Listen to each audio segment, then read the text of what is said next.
بسم الله الرحمن الرحيم.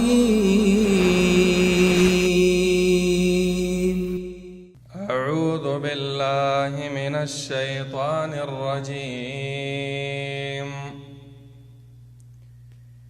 إن الذين اتخذوا العجل سينالهم غضب من ربهم وذلة في الحياة الدنيا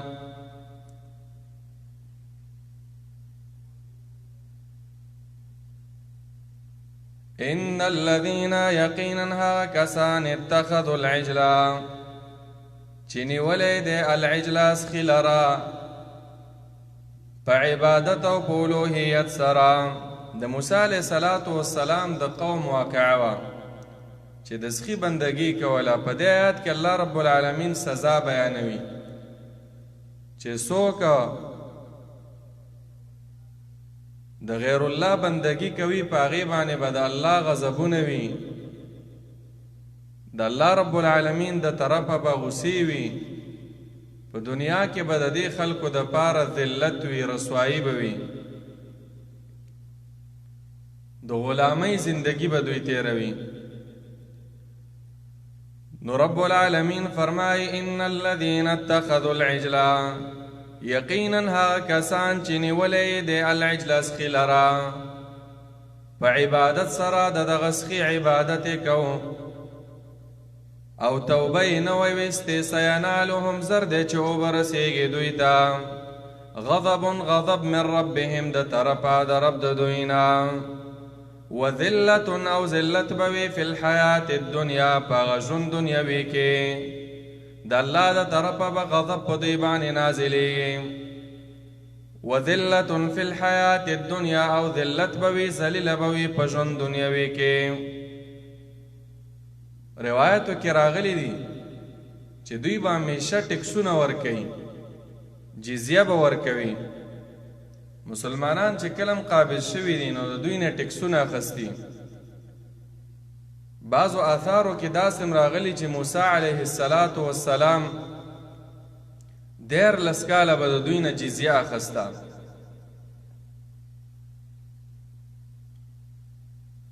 نو دا ټول د شرکونو په وجه د کفرونو په وجه باندې وکذالک او دغسې نجزي المفترین بدله ورکوو مونږه دروغ جوړونکو ته بدله ورکوو مونږه المفترین دروغ جوړونکو ته څوک هم چې په رب العالمین باندې دروغ تړي په هغې خلکو باندې به د الله غضبونه هغه به ور باندې نازلیږي او دوی به ذلیله وي په ژوند دنیوي کې آیات نه دا معلومه شوه چې یهود چې دي مغضوب علیهم دي په دوی غضب شوی دی او موږ هر وخت کې په سورې فاتحه کې دا دعا غواړو که نه چې الله اهدنا الصراط المستقیم ای رب موږ ته صحیح لاره وښایه نیغه د هغه خلکو لاره چې تا په انعام کړی انعمت علیهم څوک دي دغه خلک غیر المغضوب چې غضب نه دی شوی په هغوی باندې الله موږ د داسې خلکو په صفونو کې راوله چې په هغوی باندې غضب نه دی شوی په هغوی باندې نعمتونه شوي دي رب کائنات داسې فرمایي چې دوی باندې غضب شوی و او غضب د الله غصه رب العالمین چې چاته غصه شي او یو انسان راونیسي یو کلی والا راونیسي نو چې هغه یې ټوکړه ټوکړه کړی نه وي رب العالمین یې نه پرېږدي ان بطش ربک لشدید د الله د عذاب نه ویره پکار ده آیات کې دا خبر هم ده چې څوک شرکونه کوي دوی باندې به الله عذابونه رالیږي بدامنینې به وي په خپل منځ کې به یې جګړې وي آسماني عذابونه به وي د ځمکې عذابونه به وي او په ورځ د قیامت هغه ابدي بدبختي به هم د دوی دپاره وي والذین عملوا السیئات الله رب العالمین اوس ترغیب ورکوي توبې طرف ته اے بندگانو څومره ګناهونه چې تاسو کړي وي یو ځل راشئ د رب العالمین په دربار کې حاضر شئ توبه وباسئ تاسو داسې مه وایه چې یو ځل باسم دی جهنم لازم ډېر ګناهونه مې کړي اکثره خلک داسې وایي نه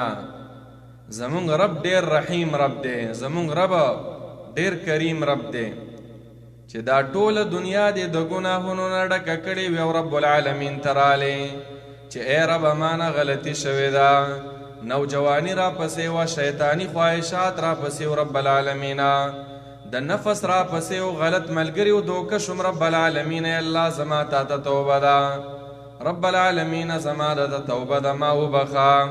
الله به ستا ته بخنه کوي. که په دې یهودو کې هم څوک توبه وباسي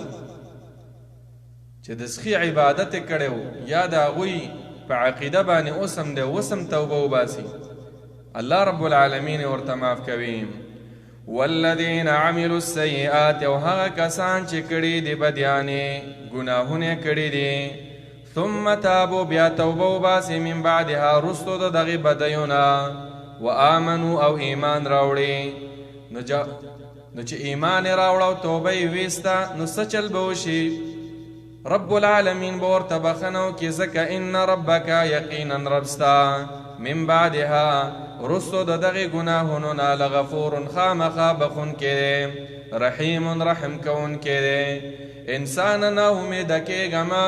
که هر څومره ګناهونه دې کړي وي، که دا ټوله دنیا ستا د ګناهونو نه ډکه شي، تر دې چې د اسمان کنارو ته دې ګناهونه ورسېږي، بیا هم مه امیده کېږه د الله د رحمت نه. حدیث کې هم راغلی دی، الله رب العالمین خپله فرمایي یا ابن آدم لو بلغت ذنوبك عنان السماء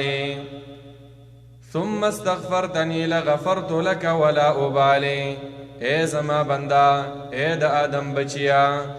که دا ټوله دنیا خو پرېږده چې د اسمان ته دې دا ګناهونه ورسېږي او ته توبه وباسې، رب العالمین فرمایي زه درته ټول ګناهونه بخم، ولا ابالي، او زما پروا نشته. داسې یو بې پروا ذات دی، غني ذات دی، الصمد ذات دی، بے حاجته، او ورسره رحیم ذات دی. په بنده باندې دومره مهربان دی لکه څنګه چې زمونږ او ستاسو د سوچ مطابق. حدیث کې هم داسې راغلی، دا مور چې په بچي څونه مهربانه ده، د دې نه زیات رب العالمین په خپل بنده باندې مهربانه دی. لله ارحم بعبده من هذه على ولدها. ولما سكت عن موسى الغضب اخذ الالواح. موسی علیہ السلام چې کله د کوه تور نه راغی نو غوسه و، هغه تورات، هغه نسخې او د تورات هغه تختې یې ایښې وې. غوسه و خپل قوم ته چې په دې لږ وخت کې تاسو ګمراه شوئ او تاسو شرکونه شروع کړل. نو چې کله غوسه ښه سړه شوه، هارون علیه السلام سره خبرې وشوې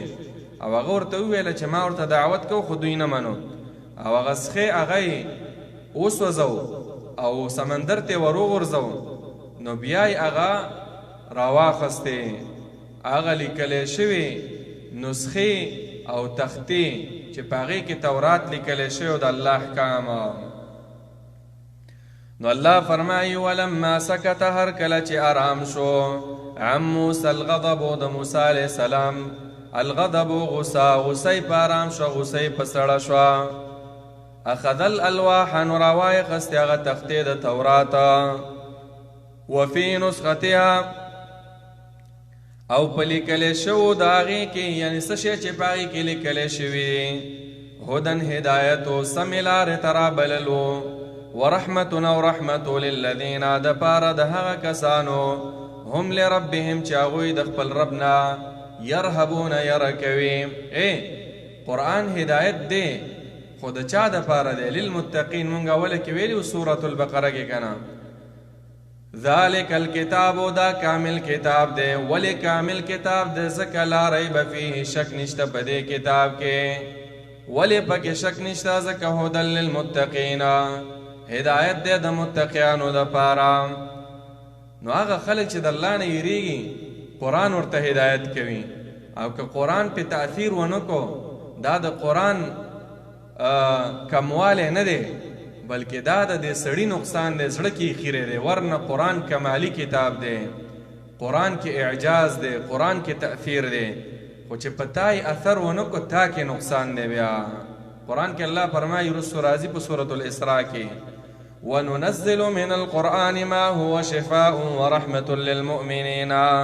ولا يزيد الظالمين إلا خسارا. د ظالمانو نورم تاوان زیاتوي دا قرآن، ولی زړونه خراب دي، زړونه ګنده دي، ځکه هغوی ته هدایت نه کېږي. قرآن ته چې راځي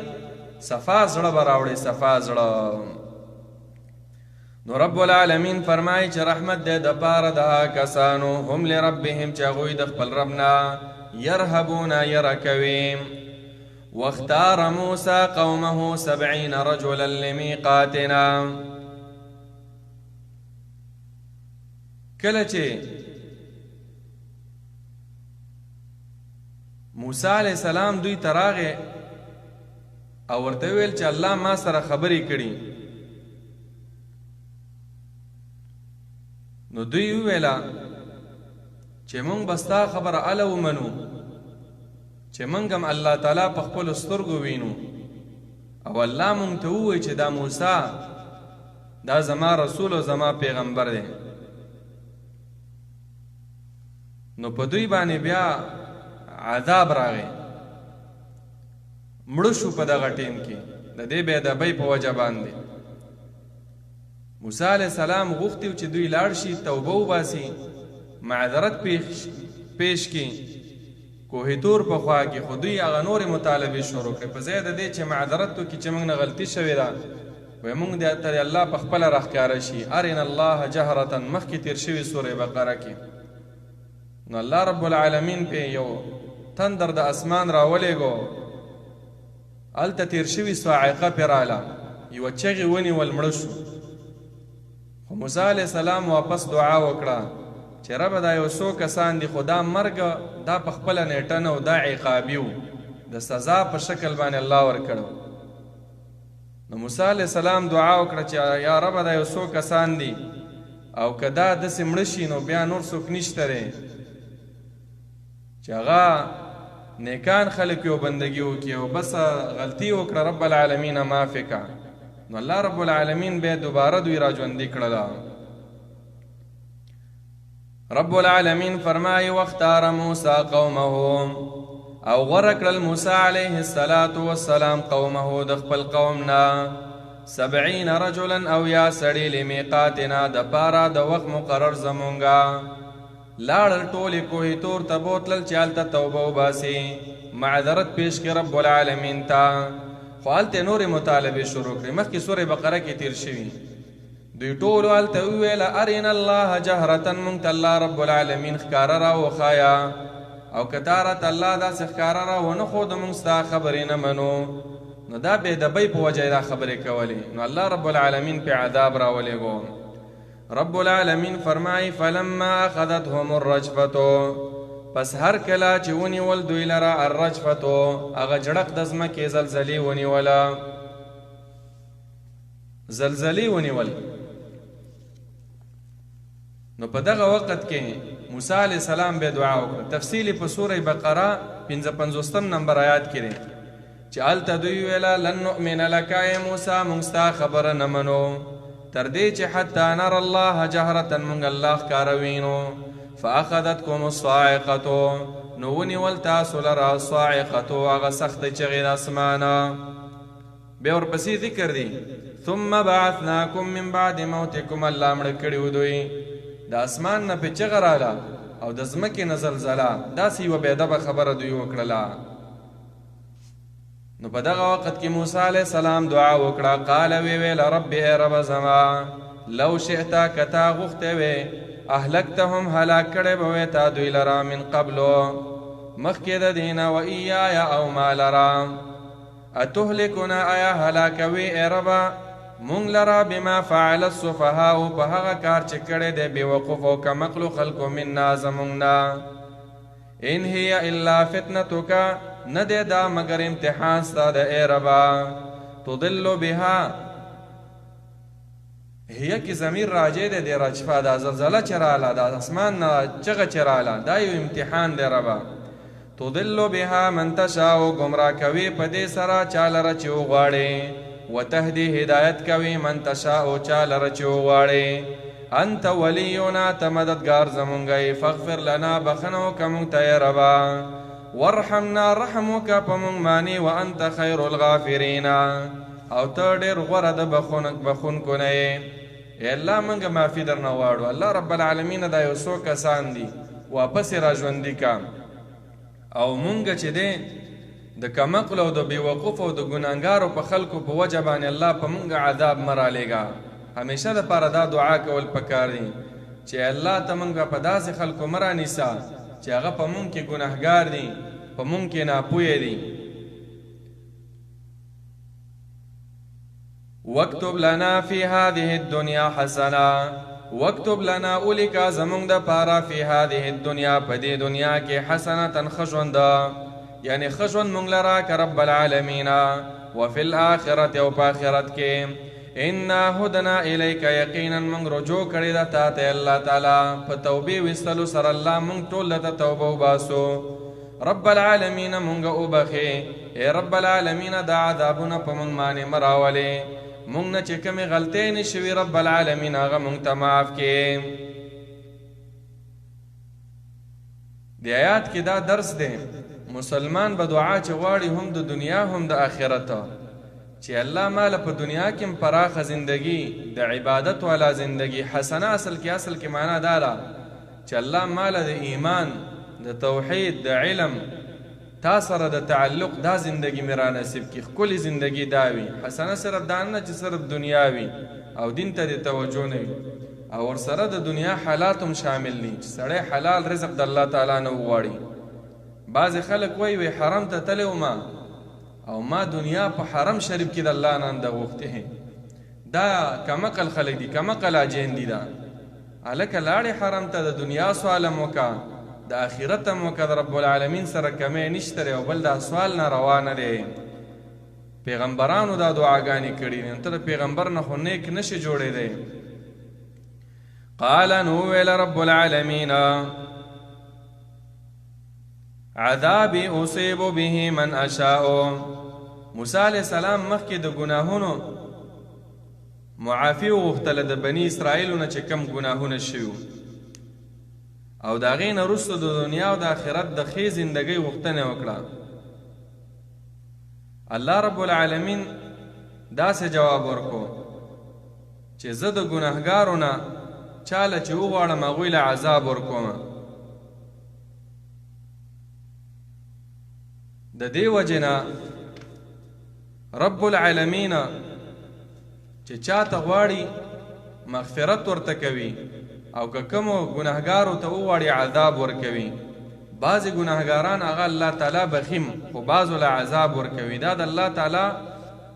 یو احسان دی په ګناهګارانو باندې او که عذاب ورکوي دا د الله عدل دی ځکه دی ګناه کړې ده او که یې نه ورکوي د الله د طرفه یو احسان دی. قال نو ویلا الله تعالی عذابی عذاب زما چې دی اصیب رسوما به هغه لره من اشاء هغه چاته چې وغواړم زه ورحمتي او رحمت زما وسعت فراخه دی کل شیء هر یو شتا فساکتبها نو زر دی چې زه به لیکمه دا رحمته للذین د پاره د هغه کسانو. کله چې الله تعالی دا وویله ورحمتي وسعت کل شیء نو هر سړی وایي چې بس الله غفور رحیم ذات دی. نن سبا هم تاسو خلکو نه دا اورئ خو رب العالمین فرمایي ګوره زما دا رحمت خاص دی د هغې خلکو دپاره چې هغوی توبې وباسي، هغوی ایمان راوړي، هغوی نیک اعمال کې. ته ګناه کې او ته وایې الله غفور رحیم دی، دا غلطه طریقه ده. دا د قرآن د نصوصو خلاف یو عادت دی چې تا اخستی دی. داسې به نه کې. الله رب العالمین فرمایي زما رحمت به چا ته رسیږي اگر چې زما رحمت ډېر پراخه دی فساکتبها خو لیکم دا رحمت به رسیږي للذین ها کسانو ته یتقون چې یریږي د الله تعالی نه ویؤتون الزکات ورکوي زکات لره والذین ها کسان هم بآیاتنا چې هغوی زموږ په آیاتونو باندې یؤمنون ایمان لري.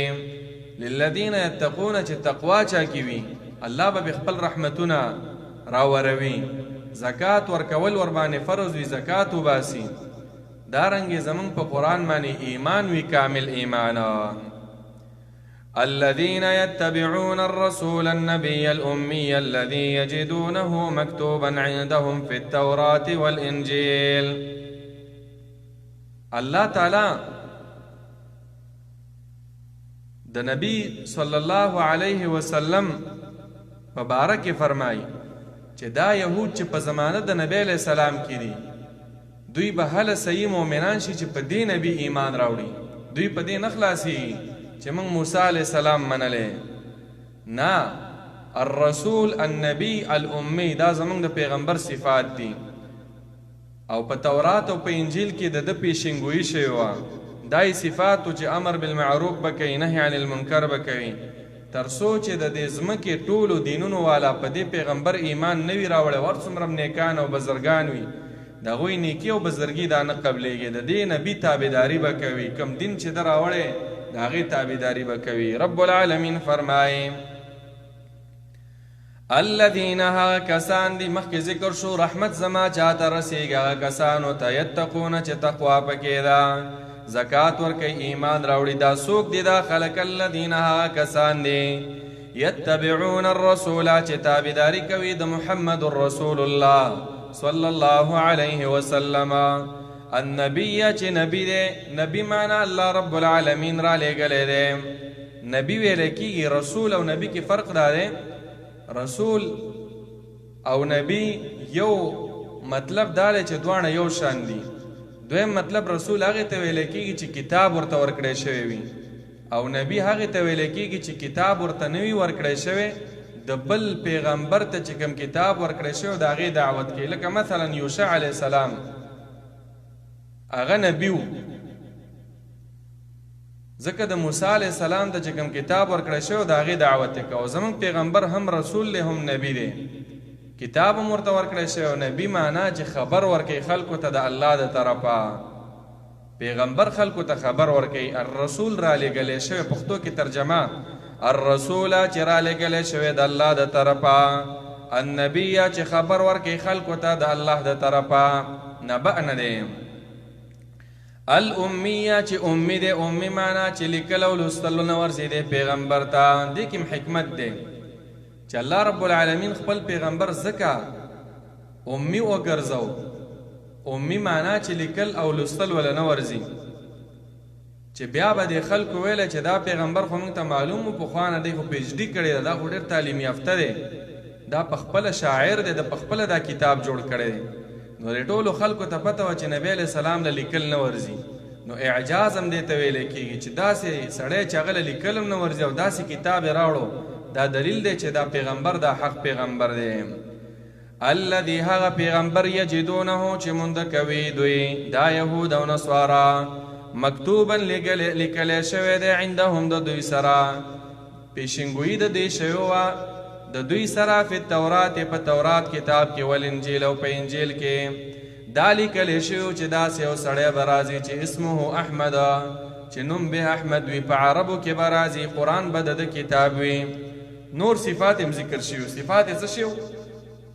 صفات یې دا و کم چې ذکر شو دایم صفاتو چې رسول بی، نبی بی، امی بی. او نور صفات یې دا و یأمرهم امر بکوي دوی ته بالمعروف په نیکۍ سره، وینهاهم او منع کوي دوی لره عن المنکر د بدینا، د نیکو اعمالو حکم بکوي دا پیغمبر او د بدو اعمالو نه به خلک منع کوي. ويحل لهم الطيبات او بیانوي به حلال والی د دوی دپاره الطیبات د پاکو څیزونو. حدیث کې راغلی دی نبی علیہ السلام پخپله فرمایي چې تحلیل او تحریم دا د الله کار دی. نبی صلی الله علیه وسلم د ځان نه څه شی حلالولی حرامولی نشي. نو دلته معنا دا ده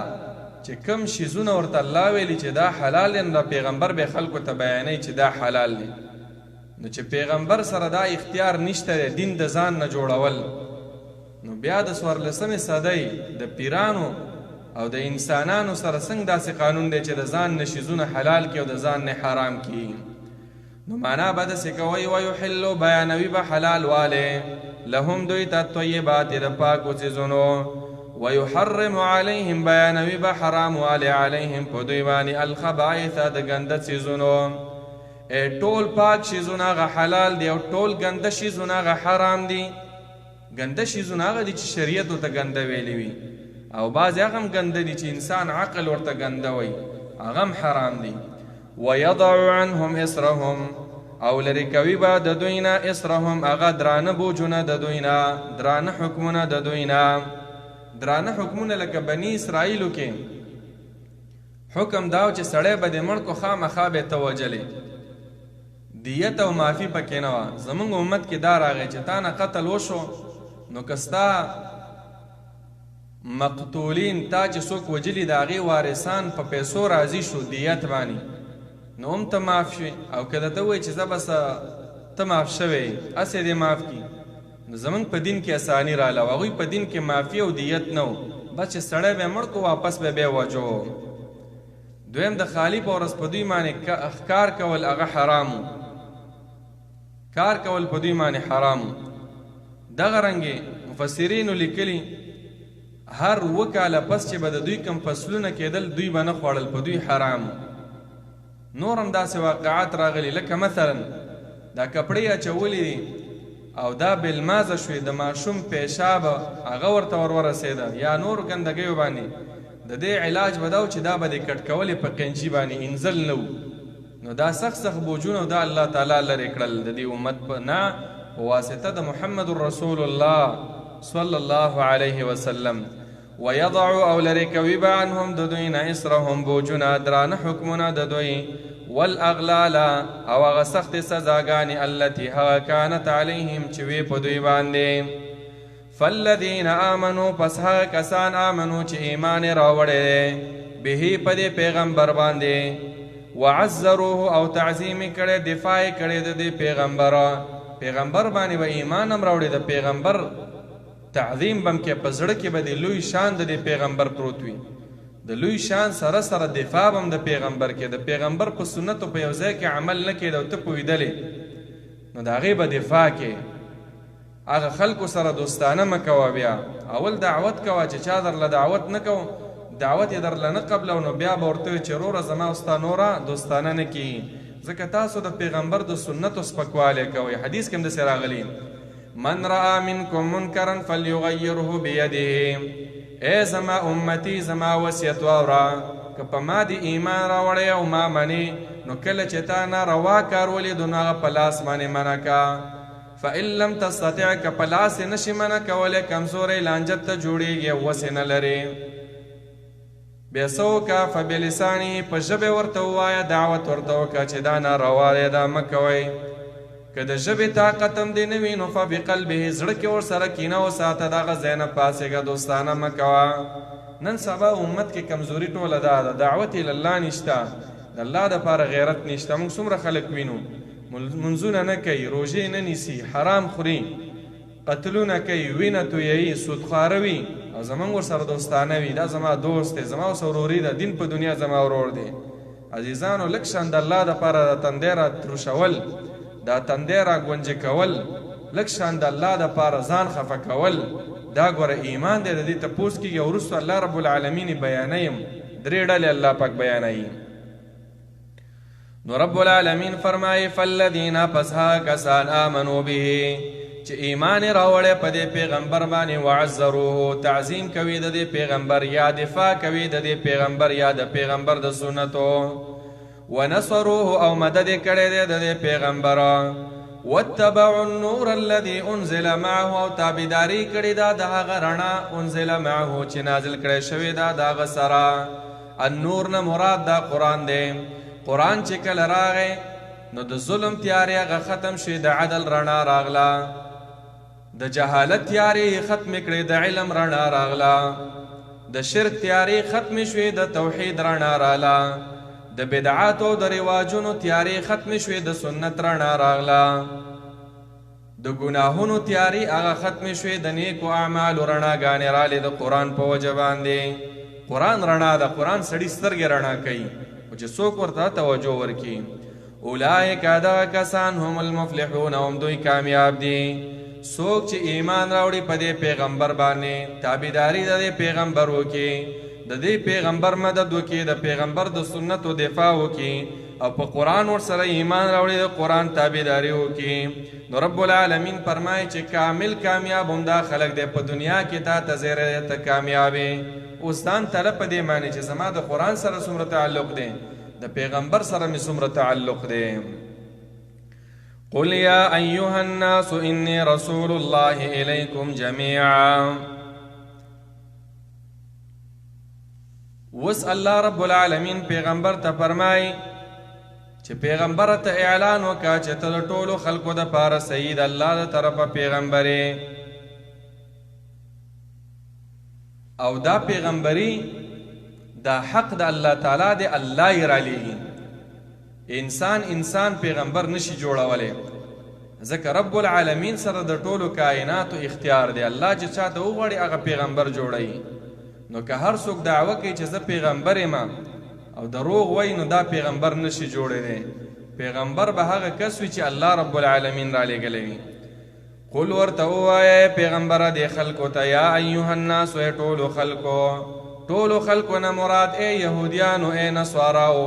ای مسلمانانو ای هندوانو ای مجوسیانو ټولو خلکو د پاره رب العالمین دا یو پیغمبر را لیږلی د قیامته پورې. انی رسول الله یقینا ز پیغمبر د الله تعالی یما رسول د الله تعالی یما الله را لیږلی ما الیکم تاسو ټولو ته الله را لیږلی یما جمیعا ټول الیکم تاسو ته جمیعا تاسو ټولو ته الله را لیږلی. کم الله تعالی را لیږلی الذي هغه الله تعالی له خاص هغه د پاره د ملک السماوات بادشاهي او اختیار او واک د اسمانونو والارض او د ځمکې د اسمانونو او د ځمکې مالک را لیږلی یما لا اله نشته دی لایق د بندګۍ حقدار د بندګۍ الا هو مگر هماغه ذات دی یحیی ژوندي کول کوي روح اچوي په یو شیز کې ویمیت او مړه کول کوي. د الله د اجازې نه بغیر هیڅوک نه مړ کیدی شي او هیڅوک نه ژوندی کیدی شي. مرګ هم الله رب العالمین راولي او ژوند هم الله رب العالمین ورکوي. نو وښایې په دنیا کې داسې یو ذات د الله نه علاوه چې اسمانونه او ځمکې د هغه په اختیار کې دي. اسمانونه او ځمکې د هغه په اختیار کې دي. او دارنګې وښایې داسې یو ذات چې هغه ژوندي کول او مړه کول کوي. روح یو شیز کې څوک اچولی شي، یو ماشي کې نشي اچولی. نو زمونږ داسې رب دی. فآمنو نو ایمان راوړئ بالله په الله تعالی باندې ورسوله او په پیغمبر د الله تعالی باندې النبي چې نبی دی الامی امی دی. امی نه مراد لیکل لوستل نه ورځي. الذي هغه پیغمبر دی یؤمن بالله چې هغه په خپل ایمان لري په الله تعالی باندې وکلماته او د الله په کلمو د الله په خبرو د الله په وعدو د الله په صفاتو باندې. کلماته نه مراد قرآن دی، د الله کلمې دی. دا واتبعوه تابعداري وکئ د دغه پیغمبر لعلکم تهتدون د دې دپاره چې تاسو هدایت ومومئ، تاسو هدایت پیدا کئ، هدایت باندې روان شئ. تاسو پیغمبر باندې به ایمان هم راوړئ او د پیغمبر تابعداري به هم کوئ. دې ته ویلی کېږي کامل ایمان. ومن قوم موسی امة یهدون بالحق وبه یعدلون. مخکې آیاتونو کې ذکر شو چې په بني اسرائیلو کې ډیرو خلکو شرکونه کول. نو سوال دا راځي چې دوی کې څوک ایمان پکې چا نه راوړی. الله رب العالمین د هغې صفت هم کوي چې نه ایمان والا پکې هم شته دی. ومن قوم موسی او د قوم د موسی علیه السلام نه امة یوه ډله ده یهدون بالحق چې بیان کوي د حق، روان دی په حق پسې. وبه او په دې حق باندې یعدلون فیصلې کوي. شته دی نیکان خلک هم پکې شته دی. دا د قرآن انصاف دی چې ټول په یوه تله کې نه اچوي. بعضې مونږ او تاسو چې یو کس غلطي وکړي خلک ټول جماعت والا او ټولې ډلې والا بدنام کې چې دا ټول داسې وي. کور کې به یو کس وي بد اخلاقه به وي، هغه به په کلي کې جګړه وکړي، ټول خلک به وایي چې دا ټول بد اخلاقه دي. نه، بس هر چا سره د خپل اندازې مطابق په هغه باندې فتوه لګوه، زیاتی مه کوه. وقطعناهم 12 اسباطا امما. الله تعالی د یعقوب علیه السلام په 12 اولادو کې او د هغوی په اولادو کې انمسو کړوسو کې ډېر برکت اچولی. د دوی شمار هم ډېر زیات شوی و. نو رب العالمین د هر بچی نه چې څومره ډله پیدا شوی کم خیل چې و د هغې دپاره الله تعالی جدا جدا په هغوی باندې انعامات کړو. لکه مثال په طور باندې کله چې بني اسرائیلو طلب وکړو چې موږ تږي یو، موږ دپاره اوبه، ګرمي مو وه په هغه میدان کې سینا یا په تیح مقام کې، نو موسی علیہ السلام ته الله وحی وکړه چې دا امسا دا راواخله او په ده باندې دا ګټه ووهه، د هغې نه 12 چینې روانې شو. 12 چینې ځکه چې د دوی اختلاف په خپل منځ کې رانه شي. هر خیل او هر قبیله هر خاندان هغوی خپل خپل هغه ځای د اوبو پیژندو او د هغې نه اوبه څکلې چې اختلاف رانه شي. الله رب العالمین پې رحم وکړو په دې باندې. نو رب العالمین فرمایي وقطعناهم، تقسیم کړل موږ دوی لره، جدا کړل موږ دوی لره 12 12 اسباطا خاندانونه، امما ډلې ډلې، ډېر شو نو بس په 12 حصو تقسیم کو. واوحینا او وحی وکړه موږ الی موسی، موسی علیه السلام ته. مخکې سوره بقره کې تیر شوي و اذ استسقى موسی لقومه، موسی علیه السلام ته رال چې موږ تږي یو. موسی علیه السلام د الله رب العالمین نه دعا وغوښته چې ای ربه زما د قوم دپاره اوبه پکار دي. اوس هم په دې زمانه کې صلات الاستسقا، نبی علیه الصلاة والسلام کله چې به باران نه کېدو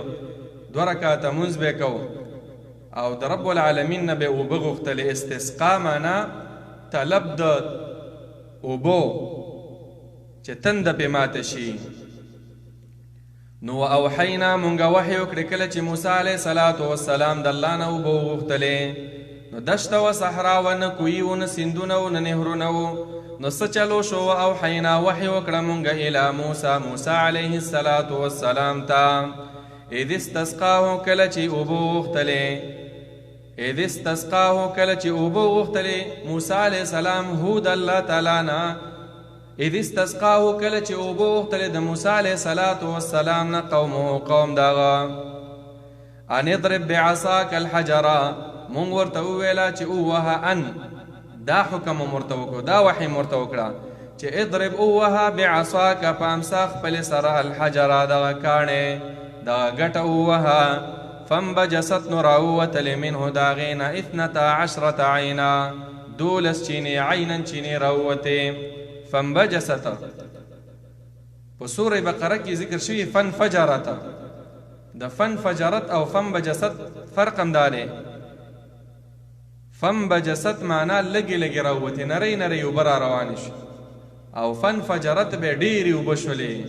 ډېرې زیاتې شولې چې د هغوی پې پوره ګزاره کېدله.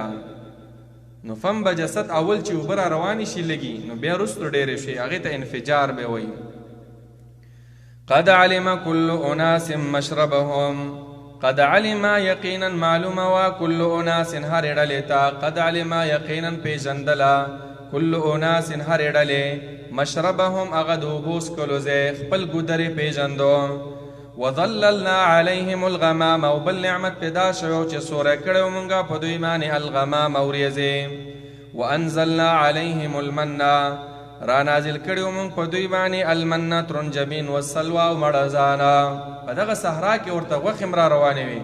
او د شهد او د ګبینو په شانتې داسې خواږه خواږه شیزونه هغه هم ورله را روانو.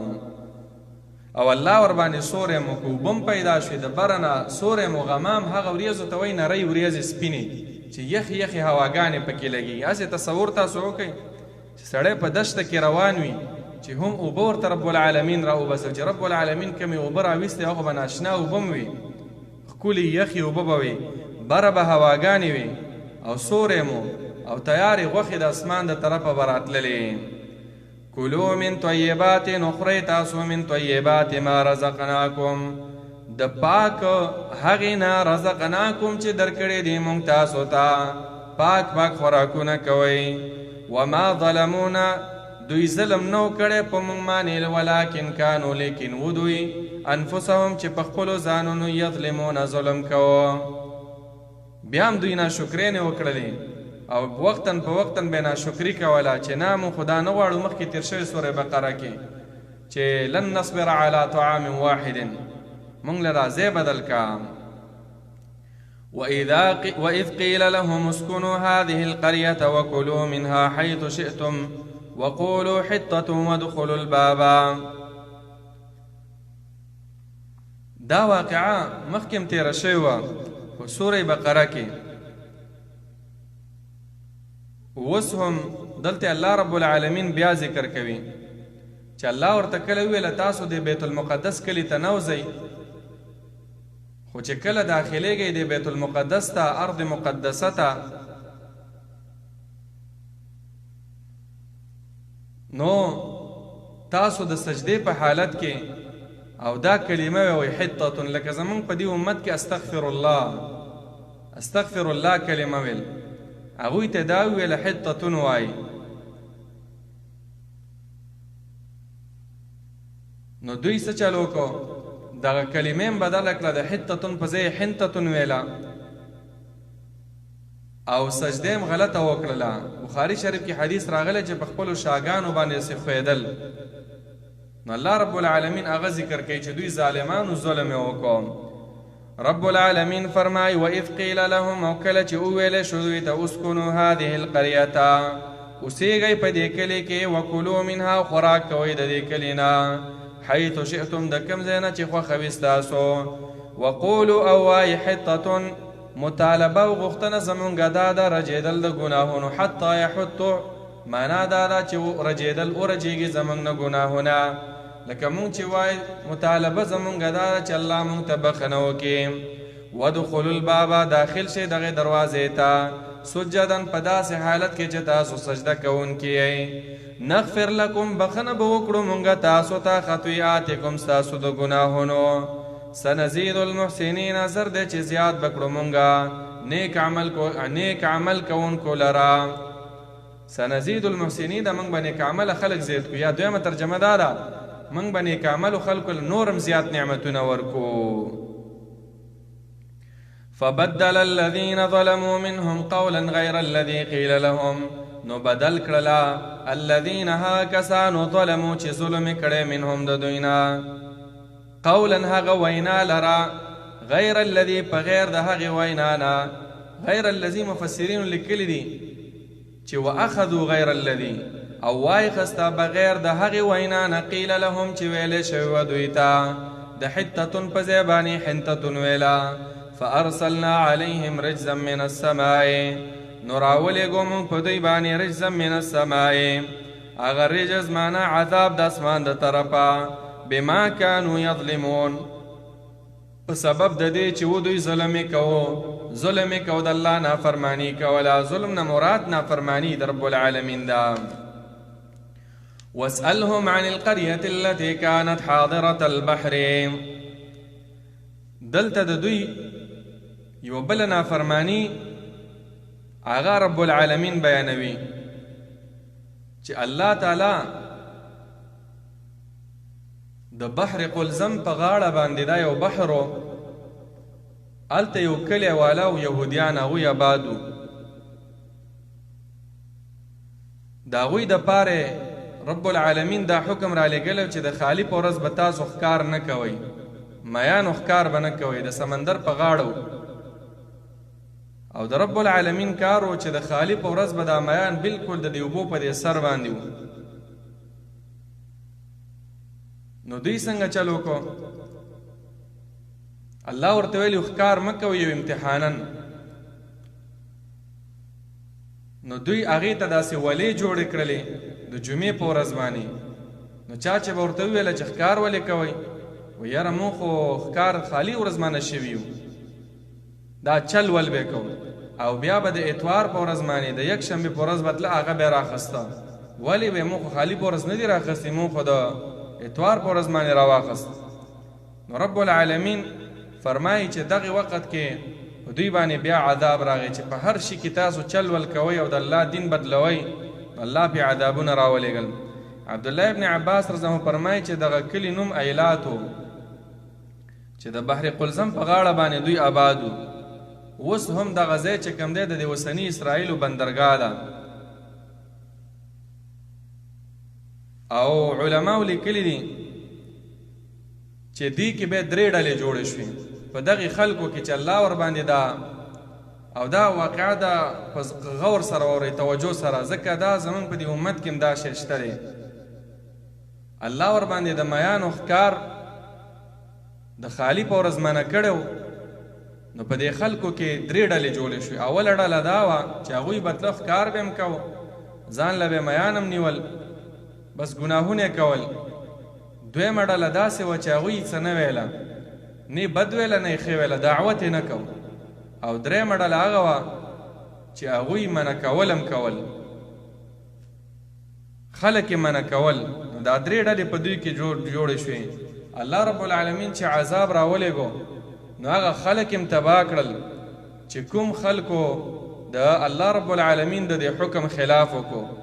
او هغه خلک هم ورسره تباه شو چې د الله دپاره کله دا تندې دا یې نو راتروش کړی نو غوسه شوي بس دوی سره به یې ناسته پاسته کوله دا به ویله چې موسی به دین خود او عیسی به دین خود نن سبا هم اکثره خلک ناروا کار ویني وایي چې مړر سړی به خپل کار کوي په زړه کې هغه درد هم نه راځي هغه ویر هم نه راځي چې د الله نافرماني وشوه چې یو درد خو زړه کې پیدا کړم زه دا نه ده په کار عاجزانو ګوره په دې باندې انسان سخت ګناهګارېږي اقلا زړه کې کرکه ساته چې وس دې د دعوت الله نه کېږي او دعوت کولی نه شي او یرندوکی یې بزدله یې وس دې نه کېږي نو دومره خو کولی شي د زړه کې کرکه د ګناه نه ساته او د ګناهګارانو په مجلس کې هغه مه کښېنه د الله دپاره دا تندی یو ځل داسې راتروش که د دنیا په دونه مسلو موږ څومره جګړې کوو معمولي د ماشوم سره جګړی پنځه شپږ مړي په دې باندې خلک کوي او د الله دومره قوانین ماتیږي شرکونه کیږي بدعات کیږي قتلونه کیږي بې ځایه وینه تویږي په ناحقه د مسلمانانو وینې تویږي بیا هم خلک وایي چې بس مړه خپل کار به کوي نه عزیزانو اقلا زړه کې یو درد خو پیدا کا او یو خیرا خو وکه نو دغه واقعه الله رب العالمین بیانوي واسألهم تپوس وکړه د دوی نه عن القرية التي كانت حاضرة البحر عن القرية دا کلی والا وبارک التي هغه كانت چوا حاضرة البحر په غاړه د سمندر باندې دوی آبادو سمندر په غاړه باندې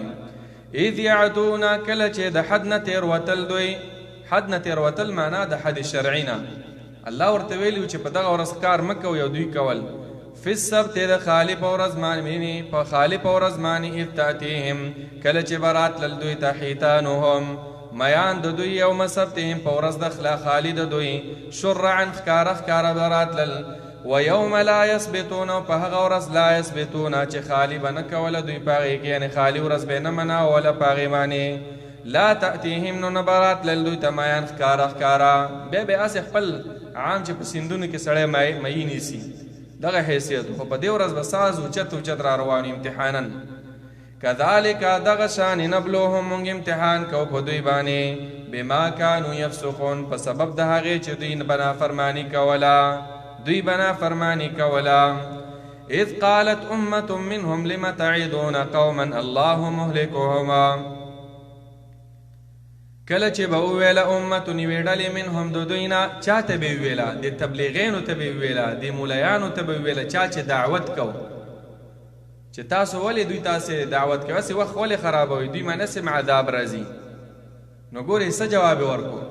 واذ قالت کله چې وویله امتون یوې ډلې منهم د دوی نه چا ته یې وویله هغې ډلې ته چې هغوی خلک منع کول دعوت یې ورته کوم لم تعظون ولی نصیحت کوي تاسو قوما داسې قوم ته الله مهلکهم چې الله تعالی هلاکونکی د هغوی دی خامخا په دوی عذاب راځي پرېږده چې هلاک شي مونږ پښتانه داسې وکنه الله دې د دې نه پسې بدتر کړي مونږ وایو پرېږده چې نور هم هلاک شي دا ولې بني اسرائیلو دا خویونه په عامو انسانانو کې هم شته دی نه عزیزانو داسې ویل نه دي پکاره او معذبهم یا عذاب ورکونکی دی الله تعالی دوی ته عذابا شدید عذاب ډېر سخته دوی ورته څه وویله دې مولایانو چا چې دعوت کوم دوی داسې ونه ویل او که نه تاسو صحیح وي ښه مشوره م راکړه دعوت به پرېږدو نه به کوو د بني اسرائیل ته دا خبره هغوی ویل نه قالو دغه ټولو ورته وویله معذرة دپاره د عذر پیش کولو الی ربکم رب ستاسو ته په ورځ د قیامت به زموږ نه تپوس کېږي چې دعوت دې کړی دی که نه دی کړی زما د پاره د خپل دا تندې دا راتریو کړو کنو راتریو کړی رب العالمین تپوس کوي علم مې درکړو د دې پرچار کړو کنه عزیزانو ګوره دا د علم باره کې تپوس صرف د علما او مولیانو نه کیږي ښا علم هر امتی د رسول الله صلی الله علیه وسلم خبر دی په شرک خبر دی په توحید باندې خبر دی په قرآن باندې خبر دی په حلال خبر دی په حرام خبر دی په ګناه خبر دی څومره علم چې تا ته دی ته به دومره دعوت کې او دومره به خلک منع کې امر بالمعروف بکې نو دا د هر یو امتی د رسول الله صلی الله علیه وسلم ذمواري ده چې دعوت بکوي تبلیغ بکوي خلکو ته بخې خبرې کوي د بدو کارونه به خلک منع کوي د دنیا مصلحت ته مه ګوره د دنیا لالچ ته مه ګوره 2 ورځې زندګي د لا تیریږي سبا له تپوس کی او رب العالمین درنه دا تپوس نه کوي چې ستا خبره چا منلې ده که نه ده منلې څومره خلکو ستا بیان واورېدو دا تپوس الله نه کوي خدا کوي چې دا دعوت دې کړی او که نه دې وکړی ځکه دلیل دا دی په ورځ د قیامت به یو پیغمبر راشي وليس معه احد هیڅ چا به خبره نه وي منلې یو پیغمبر براشي ومعه رجل او رجلان صرف یو سړی یا 2 سړو به وله خبره منلې وي ونبي معه رهط یو پیغمبر براشي ټول عمر به دعوت الی الله کړی وي دعوت به کړی وي تبلیغ به کړی وي پشمار اته 9 کسانو بور له دعوت منلې وي الله رب العالمین د سرونو تپوس نه کوي چې څومره خلکو ستا بیان څومره خلکو ته بیان کړو خدا تپوس کوي چې دعوت دې کړو که نه دې وکړی نو عزیزانو دعوت کوئ دعوت سره مینه پیدا کوئ او هر ځای کې دا ګوره صرف د مولیانو د علماو ته مه حواله کوئ دعوت کې ډیر زیات اجرونه دي وس نن سبا خو د انټرنیټ دور دی د موبایل په ذریعه دعوت کوه یو بیان دی واورېدو بل ته نشر کا بل ته ورولېږه ټلیفون راواخله او کارت پکې واچوي یو ټلیفون چاته وکړه چې یاره نن مې ته یوه مسله مې اورېدلې دا مسله تا ته کومه ناشنا مسله ده او ته زما ملګری ما د یو عالم نه واورېدو هغې قرآن بیانو حدیث بیانو دا ټول دا د دعوت دا شوق عزیزانو دا پیدا کول پکار دي د ځان سره نو رب العالمین فرمایي چې دغې خلکو وویله قالو وویله مونږ دعوت ځکه کوو معذرتا مونږ ته پته ده چې په دوی به عذاب راځي خو بیا هم خپله وظیفه او خپله ډیوټي هغه ادا کوو معذرتا د پاره د عذر پیش کولو الی ربکم رب ستاسو ته ولعلهم او د پاره د دوی د پاره د دې چې دوی یتقونه بچ شي د دې ګناه نه امید هم دا دی چې دوی بچ شي د دې ګناه نه ناامیدي به نه کیدی شي چې دا زمونږ دعوت په دې وجه باندې الله یې د ګناه نه راواړوي الله یې د ګانو بجانو نه راواړي قرآن سره مینه پیدا شي دا به نه وي چې یاره ډېر خلک وله راغلي دي نه ډېر خلک وله رال هغې کې ورته الله هدایت نه ولیکلی تا ورته خبره وکړله ستا په خبره باندې هغه ته هدایت وشو نو الله رب العالمین ستا اخلاص ستا سعی ستا کوشش هغه عبث نه بوزي فلما نسوا ما ذكروا به انجينا الذين ينهون عن السوء وګورئ رب العالمین اوس فرمایي درې ډلې وو یوه ډله هغه وه چې ګناه یې کوله بله ډله هغه وه چې منع کول یې کول درېیمه ډله هغه وه چې ګناه یې نه کوله خو خلک یې نه منع کوله شپه ورځ به د هغوی سره خنداګانې وې الله چې عذاب راوستو دا 2 ډلې تباه کړلې یو هغه ډله چې ګناه کې اخته و بل هغه ډله ګناه یې نه کوله خو هغوی دعوت نه کو تبلیغ یې نه کو نو هغوی م الله هلاک کړله او هغه درېیمه ډله چې دعوت یې کو هغه الله رب العالمین نجات ورته ورکو الله فرمای فلما نسو پس هر کله چې هېره کړه دوی ما هغه خبره ذکرو به چې نصیحت ورکړی شوی و دوی ته په هغې سره یا هغه حکم چې بیان شوی و دوی ته خبرې هېرې کړې نو څه چلو شو انجینا الذین نو مونږه نجات ورکړو هغه کسانو ته ینهون عن السوء چې هغوی به ینهون عن السوء چې هغوی به منع کول خلک د بدیونه خلق به د بدیونه منع کول هغوی ته مونږ نجات ورکو واخذنا الذین او راونیول مونږ هغه کسان ظلمو چې ظلم یې کړی بعذاب بئیس په هغه عذاب ډېر سخت سره بئیس ډېر سخت عذاب ناکاره عذاب سره راونیول بما کانوا یفسقون په سبب د هغې چې دوی نافرماني کوله فلما عتوا پس هر کله چې دوی سرکشي وکړه عما د هغه څه نه نهو چې منع کړی شوي عنهو د هغه نه قلنا لهم نو مونږ وویله دوی تکونو شی قردة شادوګانې خاسئین ذلیلا شادوګان بیزوګان ته رب العالمین جوړ کړل دوی په چلونو باندې د الله دین مسخه کو، د الله دین بدلو، الله د دوی شکلونه بدل کړل. اشاره د دې خبره ته چې د الله دین څوک بدلی د به شکل بدلیږي، شکل. نو یره پکار د عزیزانو داسې یو سخت عذاب په الله رب العالمین راولېږو. نو زما عزیزانو زمونږ رب همغه رب دی، همغه قانون دی، خو دې وجې نه لږ احتیاط پکار دی، د خپل رب نه ویره پکار ده. د الله سره قسمه قسم عذابونه دي. او ژوندی مثال په دې اوس وخت کې دا یو معمولي غوندې وایرس دی چې په سترګو نه لیدلی کېږي. د دنیا دا ترقي یافته ترقي پذیر ملکونه ټول قاصر دي، جاړي، وزیر اعظمان یې جاړي، د ملک مشران بادشاهان په ټي وي راښکاره شي وجاړي چې زموږ سره علاج نشته دی. د الله سره داسې عذابونه دي. نو په هر وخت کې د الله رب العالمین نه ویره ساتل په زړه کې دا به مؤمن دا به کوي، او همیشه تیاری کول پکار دي. وَإِذْ تَأَذَّنَ رَبُّكَ لَيَبْعَثَنَّ عَلَيْهِمْ إِلَى يَوْمِ الْقِيَامَةِ مَنْ يَسُومُهُمْ سُوءَ الْعَذَابِ. د سرکشۍ او د الله تعالی د اوامرو د مخالفت او دارنګې په چل ول باندې حرام به ځان ته حلالول، په دې وجه الله رب العالمین دا قوم تر قیامته پورې ذلیله کړي. قیامته پورې به په دوی باندې هغه څوک راځي چې دوی به غلامانی، دا یهود. موسی علیه السلام بارک راغلی چې هغه هم ترې ټکس اخیستی و، بیا د هغې نه وروستو بخت نصر بادشاه پې مسلط شو. سړي به ورله وجل او ښځې او ماشومان دا به ورله پرېښودل، هغې نه به غلامان جوړوله. بیا وروستو د تاریخ په اوږدو کې یوناني داسې نور بادشاهان په دوی باندې رال، عذابونه به دوی له ورکوله، او په هر وخت کې به دا ذلیله وي. که توبه یې ویسته رب العالمین مهربان بادشاه دی. رب کائنات فرمایي وَإِذْ تَأَذَّنَ رَبُّكَ، او کله چې اعلان وکړو رب ستا، لَيَبْعَثَنَّ خامخا برالیږي علیهم په دوی باندې الی یوم القیامت تر ورځې د قیامته پورې من هغه څوک یصومهم چې رسوي به دوی ته سوء العذاب بد بد عذابونه. ان ربک یقینا رب ستا لسریع العقاب خامخا ډېر زر عذاب ورکوونکی دی. دا اوس په دوی باندې څومره عذاب تیر شو. د هټلر په زمانه کې هټلر تقریبا د یهودیانو نسل کشي وکړله، صرف یو څو یې پرېښودل و چې وروستو دا کوم خلک دې پاتې شي د انمسي د خپلو دې نیکونو ته نیکونو هغه تاریخ هغه ورته ور په یاد وي. په هره زمانه کې د تاریخ چې څومره مطالعه کوي په دوی باندې داسې راځي.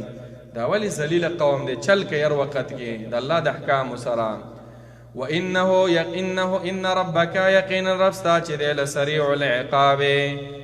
خامخا زر عذاب ورکوونکی دی. وانه یقینا الله تعالی لغفور بخونکی دی، رحیم رحم کوونکی دی رب العالمین. اے سره د دې ګناهونو سره د دې چلونو چې دوی کوي چل ول کوي د الله په احکاماتو کې،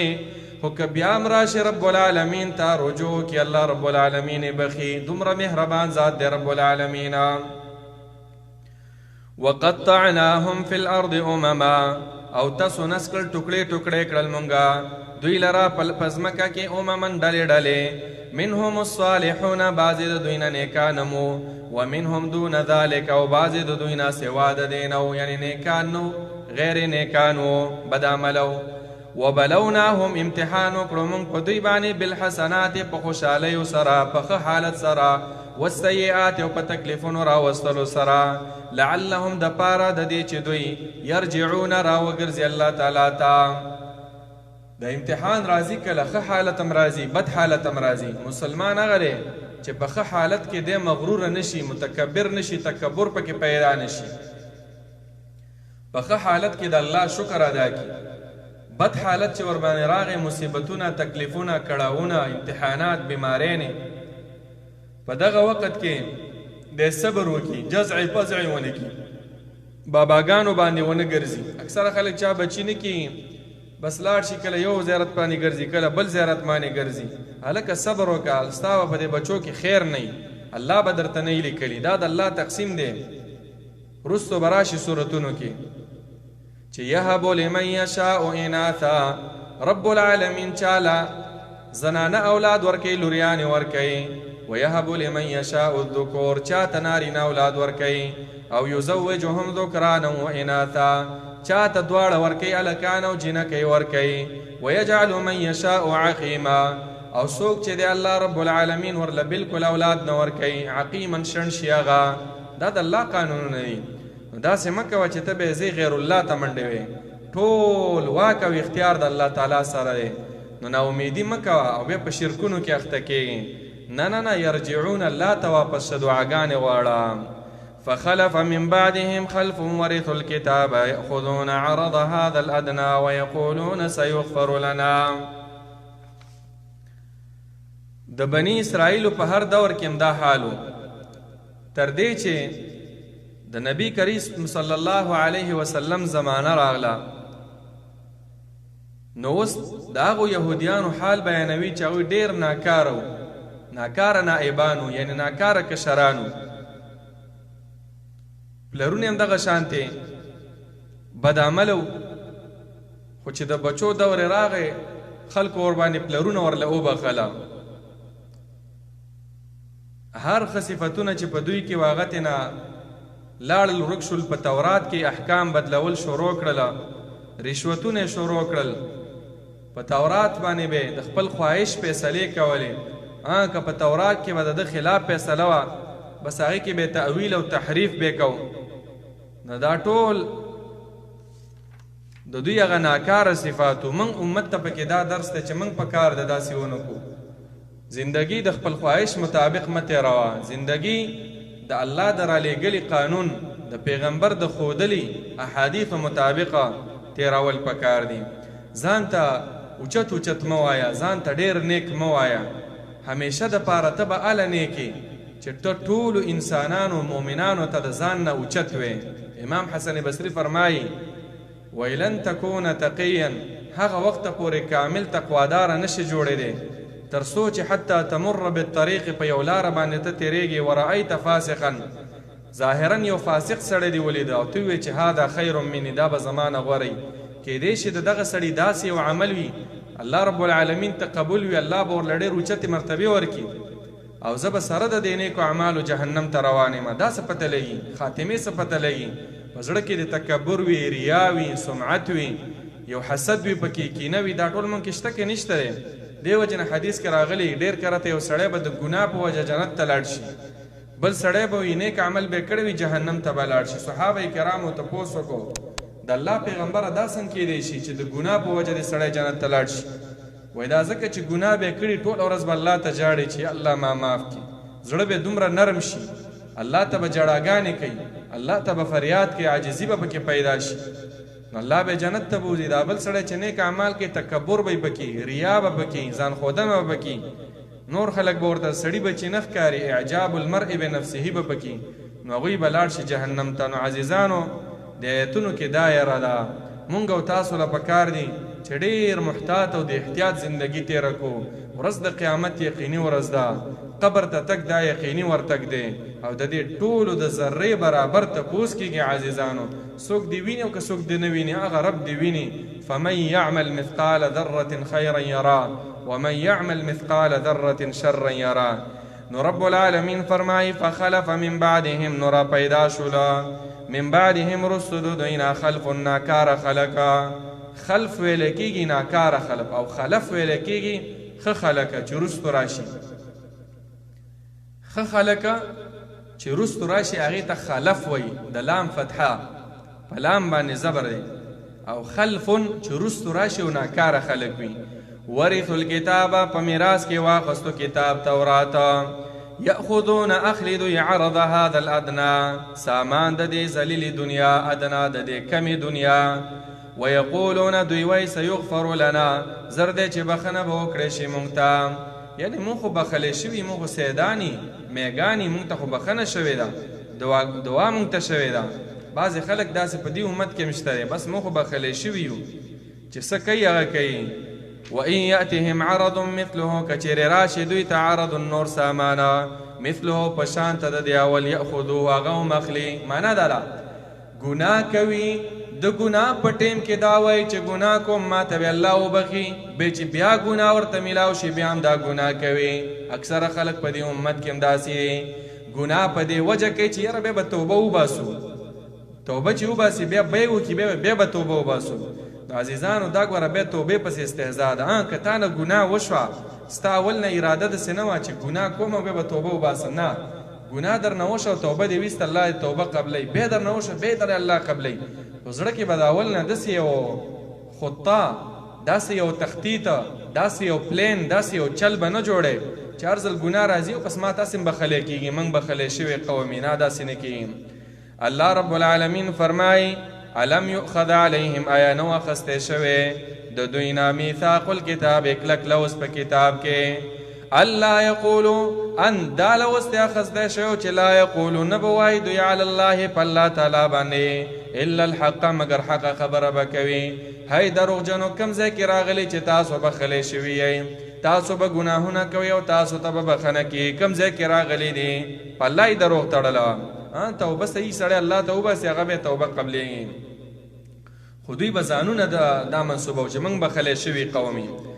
الله یقول علی الله، دا چې نه به وایي دوی په الله تعالی باندې الا الحق، مگر حق خبرې، ودرسوا ما فیه، او لوستلی دی دوی ما هغه حکمونه فیه چې په دې کتاب کې، دا ټولې لوستلي مو قاریانو،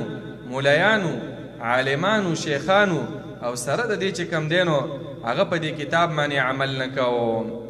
رب العالمین فرمایي والدار الاخرة، وهغه کور رستونه چې هغه جنت دی، خیر غوره دی للذین، د پاره د هغه کسانو یتقون چې یریږي د الله تعالی نه، یتقون ځانونه بچ ساتي د ګناه نه. ای د دنیا دا 2 منټه دا خوند چې دی دې له دیکه ورکه، هغه رستونه هغه بهترین کور ځان ته رایاد که چې هغه ډېر غوره دی د دنیا د ټولو نعمتونو نه. افلا تعقلون، آیا نو عقل نه لرئ تاسو ای بندگانو؟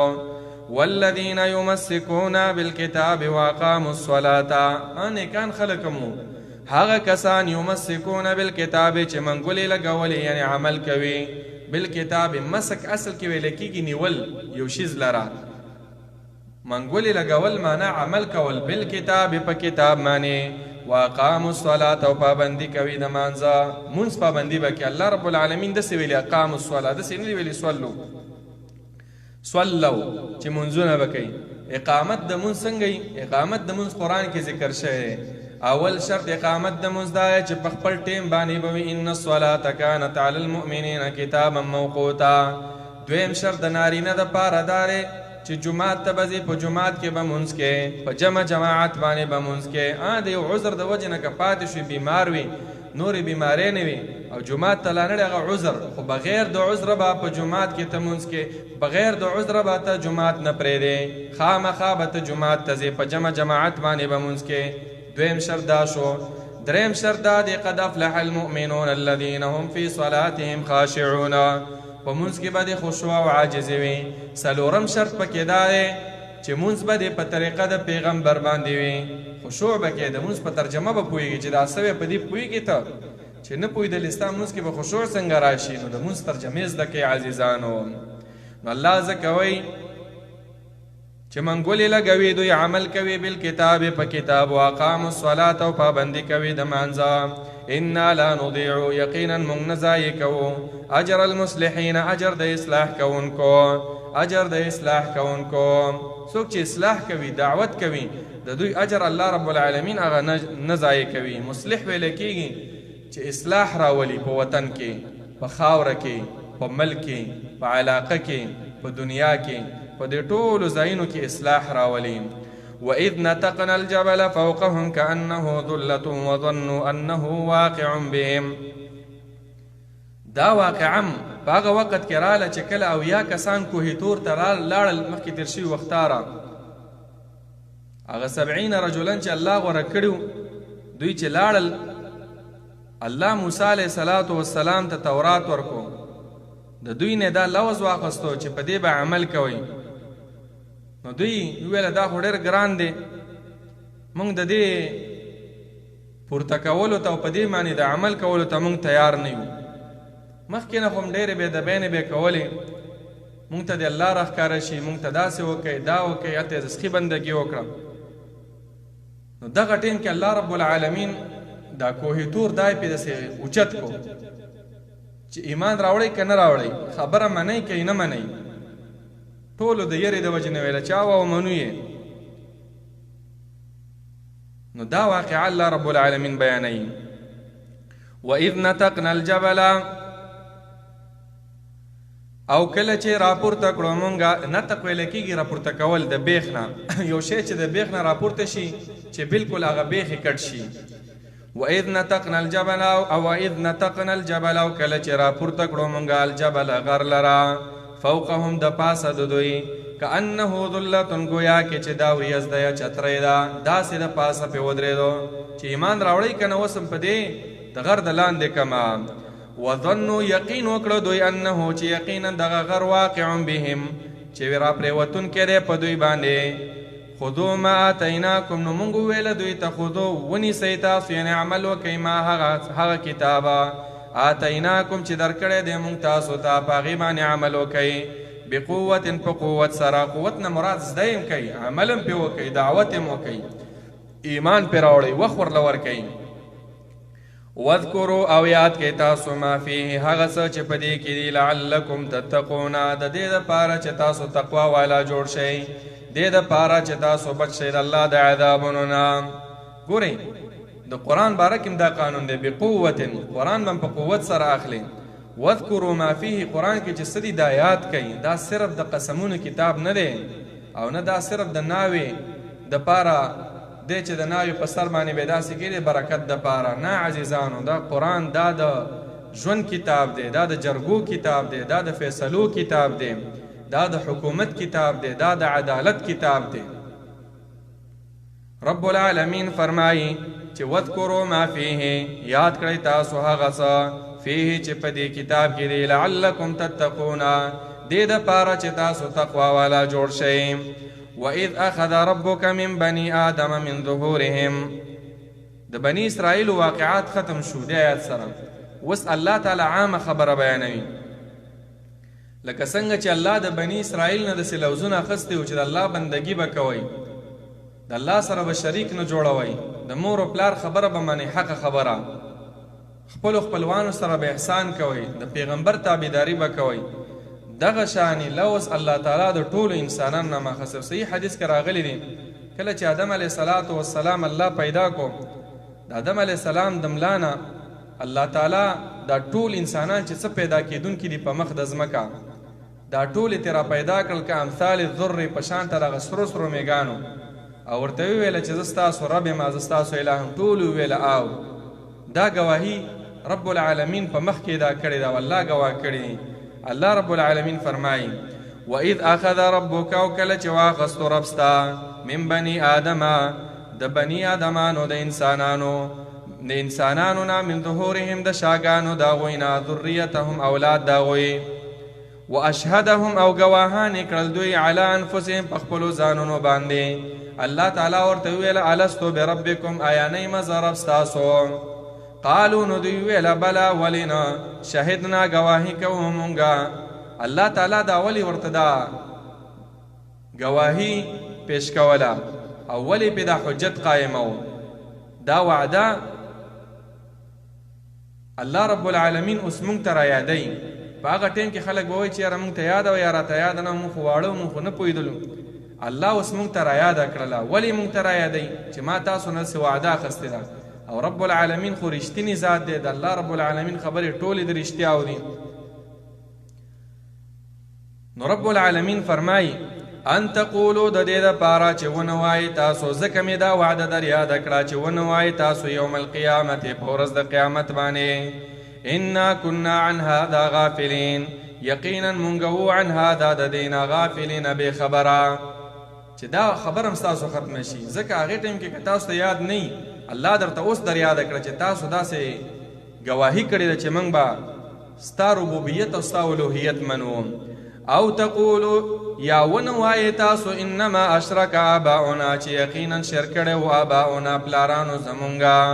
من قبل مخکې د دې نه وکنا و مونږه ذریة اولاد من بعدهم وروستو د هغې نه. زمونږ څه ګناه ده چې مونږه زمونږ ګناه څه ده؟ ځکه چې مونږه خو وروستو راغلي و پلارانو هم دا دین د ځان نه جوړ کړی و. نو رب العالمین فرمایي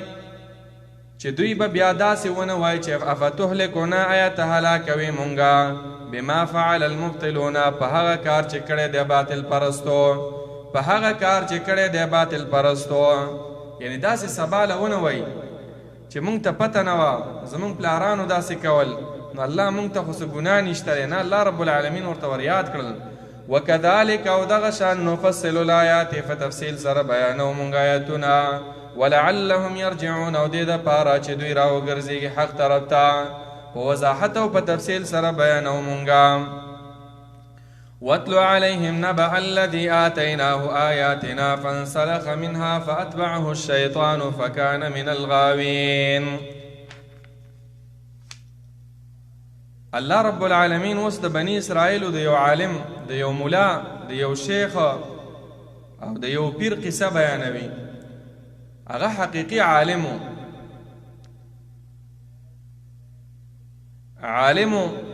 بلعام ابن باعورا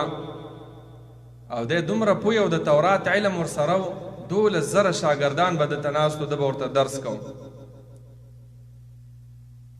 خو د دنیا محبت پکې راغې زمکو سره کورونو سره بلډینګونو سره مینه محبت راغې او دیني پرېښودو او د شیطان لارې خپله کړله او تکذیب شروع کو چې زه اوس دا نه منمه نو دې واقعه کې درس دا دی چې همیشه دپاره دا دعا غواړه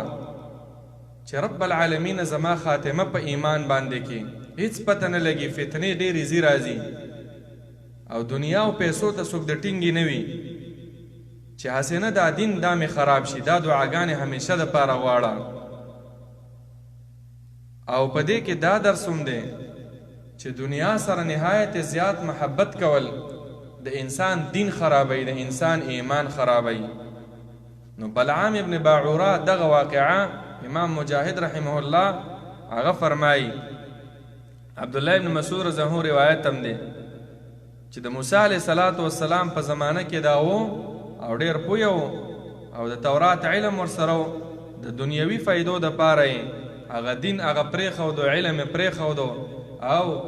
د هغه خلکو په صفونو کې ودرېده چې څوک د موسی علیه صلات والسلام په خلاف و یعنی په کافرانو مکذبینو کې ودرېده او دا په هر زمانه کې داسې خلک پیدا کیږي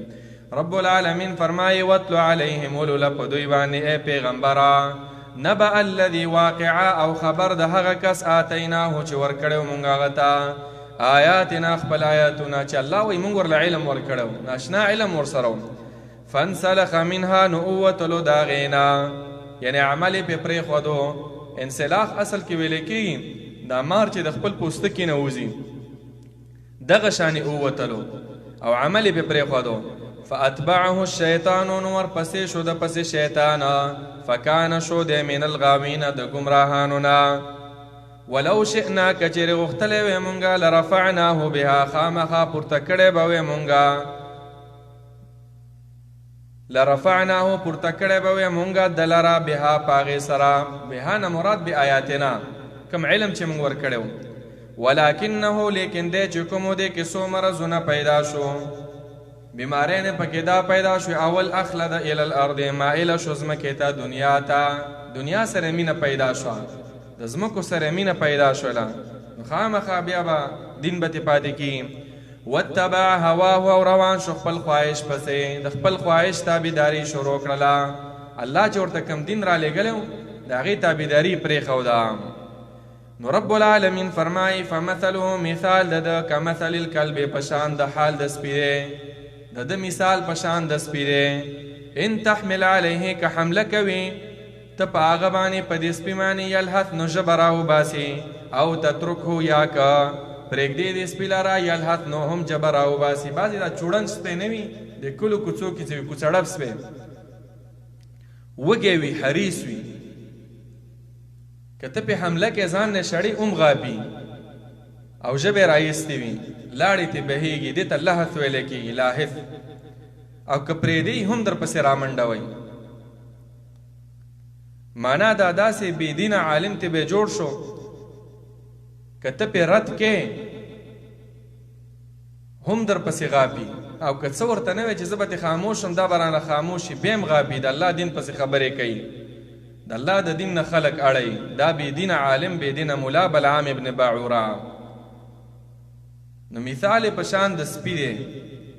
او هغه سپی چې هغه حریص سپی وي ژبې همیشه راویستې وي که موړ وي هم ژبې راویستې وي او که وږی وي تا ته پته هم نه لګېږي چې دا موړ دی او که وږی دی یعنی انسان سره کمال زیات شي او که کم شي نو چې ته ورته څومره وعظ او نصیحت ورته کې په هغې اثر نه کې هغه همغه شانې ګمراه دی هر وخت کې د الله رب العالمین حکم ماتوي نو یلهث معنا دا ده ذالک دا مثل القوم الذین مثال د قوم هغه کسانو دی کذبو بآیاتنا چې دروغجن ګڼي زموږ آیاتونو لره کافرو ملیان دا شان دي ښه د یهودو د نصاراو چې د دین په خلاف باندې هغوی پروپیګنډې کوي او دین پسې خبرې کوي فقصص القصص بیان کړه القصص دا بیان لعلهم دوی ته دا بیان کړه القصص بیان ورته وکړه قصه ورته بیان کړه فقصص بیان کړه القصص دا بیان لعلهم د پاره د دې چې دوی یتفکرون فکر وکړي قصې ورته بیانوه د دې دپاره چې دوی فکر او سوچ وکړي د قرآن قصې ټولې د عبرت قصې دي قرآن چې هره قصه راوړې ده په هغې کې عبرتونه دي په هغې کې وعدونه دي ساء مثلا رب العالمین فرمایي ساء ډېر بد دی مثلا په مثال کې القوم الذین هغه قوم چې الذین کذبوا هغه کسان هغه قوم کذبوا چې دروغجن یې کړل بآیاتنا زموږ آیتونو لره وانفسهم كانوا يظلمون وانفسهم پخپلو ځانونو باندې کانو ودو یظلمون ظلم کو ځان باندې پخپله باندې ظلم کړی رب العالمین فرمایي من يهد الله چاته چې هدایت وکړي رب العالمین فهو المهتدی نو پس هماغه هدایت موندونکی دی ومن یضلل او چا لره چې ګمراه کړي الله تعالی فاولئک نو دغه کسان هم الخاسرون هم دوی تاوانیان دي معنا دا ده په هر وخت کې بنده یره لره هسې نه چې زه ګمراه شمه هسې نه د خولې نه مې داسې یو لفظ راوځي چې د هغې په وجه باندې جهنم ته ورسېږم داسې یو عمل رانه صادر شي چې هغه جهنمي عمل وي الله نه به همیشه دپاره استقامت غواړي تکبر او غرور به په نیکو اعمالو باندې نه کې ولقد ذرأنا لجهنم كثيرا من الجن وس الله تعالی د گمراهی اسباب بیانوي چې گمراهان خلق خو به جهنم تمزي خو ولې ځي وجه دا ده چې دا زړونه چې دي د دې نه کار نه اخلي سوچ نه کوي په دې دارنګې د سترګو باندې قرآن ته نه ګوري د الله د پیغمبر احادیث پې نه ګوري علماو ته نه ګوري چې راشي کیني وګونه شته دی خو د وګون نه فایدې وانه خستې ټول په ګانو بجانو په ډرامو په دې شیزونو باندې وختونه تېر کړل الله وایي دا زناور دي زناور چې څوک نه د غوږ نه فایده اخلي نه د سترګو نه اخلي او نه د زړه نه اخلي د دې او د زناورو هېڅ فرق نشته زناور هم بس دا دی چې ډک شه او تش شه او دې انسان خپل زندګي دغه شانې تېره کړې ده نه ستا او د زناور به فرق وي ته به د الله په دین باندې مضبوط روانې د الله په دین باندې عمل کوونکې رب کائنات فرمایي ولقد ذرأنا لجهنم یقینا پیدا کړي دي مونږه لجهنم جهنم د پاره کثیرا ډېر خلک من الجن د پیریانو نه والانس او د انسانانو نه ډېر انسانان او ډېر پیریان به په دې انسانانو او پیریانو کې جهنم ته به روان وي دوی دې آیات کې یره ده چې هسې نه موږ په هغه ډېرو کسانو کې راشو مسلمان به همیشه دپاره دا یره لري خپلو اعمالو کې به سوچ او فکر کوي رب العالمین فرمایي ولې به دوی جهنم ته ځي لهم قلوب لا یفقهون بها د دوی زړونه شته دی خو لا یفقهون بها چې نه پوهېږي په هغې سره په دغه زړونو باندې فقاهت او علم نه حاصلوي په دغه زړونو باندې فقاهت او علم نه حاصلوي زړونه شته دی خو په زړونو باندې فقاهت هغې حاصل نه کو سوچ یې ونه کو ټیم یې وینیستو ولهم اعین او شته دی د دوی دپاره سترګې لا یبصرون بها چې لیدل نه کوي په هغې سره څه معنا زړونو کې خو دوی سوچونه کوي ډېر ښکلې ښکلې دنیا یې ښایسته جوړه کړله دا وګوره پاریس نیوزیلینډ سویزرلینډ د جنت په شانې ښایسته ښایسته یې جوړ کړي معنا دا ده یفقهون بها قرآن باندې ځان نه پوهیږي، په احادیثو د رسول الله باندې ځان نه پوهیږي. سترګې خو شته، سترګې ډېر تیز کار کوي، بر په اسمان کې شیزونه ویني، دوربینونه دي ورسره، قسمه قسم آلات دي ورسره. معنا دا ده چې هغه قرآن یې پې ونه کتو، د قرآن نه هغه فهم وانه خستو. ولهم آذان نوشته دوی دوی پارا آذان وګونه لا يسمعون بها چې اورېدل نه کوي په هغې باندې، د الله کتاب پې نه اوري، د پیغمبر خبرې نه اوري. اولئک دغه کسان اگر که د دنیا د ترقۍ په لحاظ ډېر اوچت خلک دي، کل انعام رب العالمین فرمایي په شان د زناورو دي، چارپایانو دي، کل انعام چې په څلورو خپو ګرځي. بل هم اضلوا بلکې د هغې نه هم ډېر بېلاري دي، بل هم اضلوا هغې نه هم ډېر بېلاري دي، د زناورو نه هم ډېر بدتر دي. زناور که بیا هم نور څه نه وي، خپل د ګټې او د فایدې شیزونه پېژني، د ګټې او د فایدې شیزه چې دا شیز زه وخورم دا ماله ښه دی، دا بد دی، دا نه خورمه. او دا انسانان دي خو دومره بې عقله دي چې د خپل د ګټې او د فایدې شیزونه هغه یې ونه کتل چې دې کې تاوان مې څه شي کې دی او فایده مې څه شي کې ده. نو الله وایي د زناورو نه هم دا ډېر بدتر دي، زناور تی شرف لري. اولئک دغه کسان چې کوم دي هم الغافلون دوی بې خبره دي، غفلت والا دي. په دې آیت کې ذکر شو عزیزانو څلور اسباب د جهنم ته د تګ دپاره. زړه کې د قرآن مینه نه اچول، ټیم نه ورکول قرآن له، احادیثو د رسول الله له ځان نه پویه کول، بس مړه کیږي به موږ هسې مامیني. دویم سترګو باندې د الله کتاب نه کتل، ټیم نه ورکوله. دریم غوږ نه کېښودل. څلورم د غفلت زندگی تېروله چې بالکل آخرت ته د سوچ نشته دی. نو دا اسباب دي جهنم ته د تګ. ولله الاسماء الحسنى. وس الله تعالی اسباب بیانوي چې ستا دا غفلت به څنګه ختمیږي،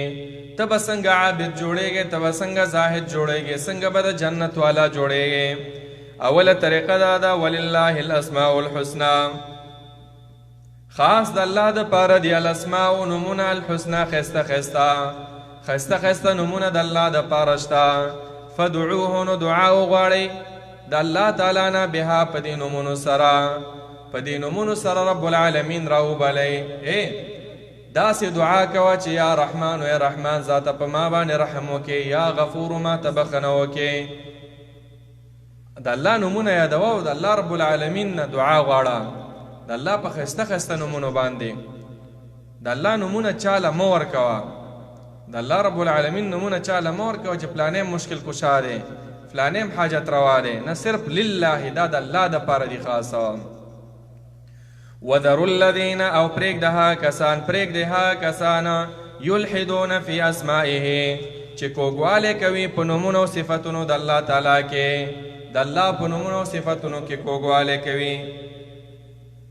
د الله په نومونو او په صفتونو کې بعضې خلک کوږوالی کوي. د الله خپل نومونه شته که نه، بعضې خلک کوږوالی کوي. کوږوالی څه معنا ده؟ یو څو طریقې دي. اول چې ته د الله نوم راواخلې مخلوق لیکې دی، لکه مثلا بچي ورکوونکی ذات څوک دی؟ الله تعالی. ته ووایې چې پلانی بابا یم کوي.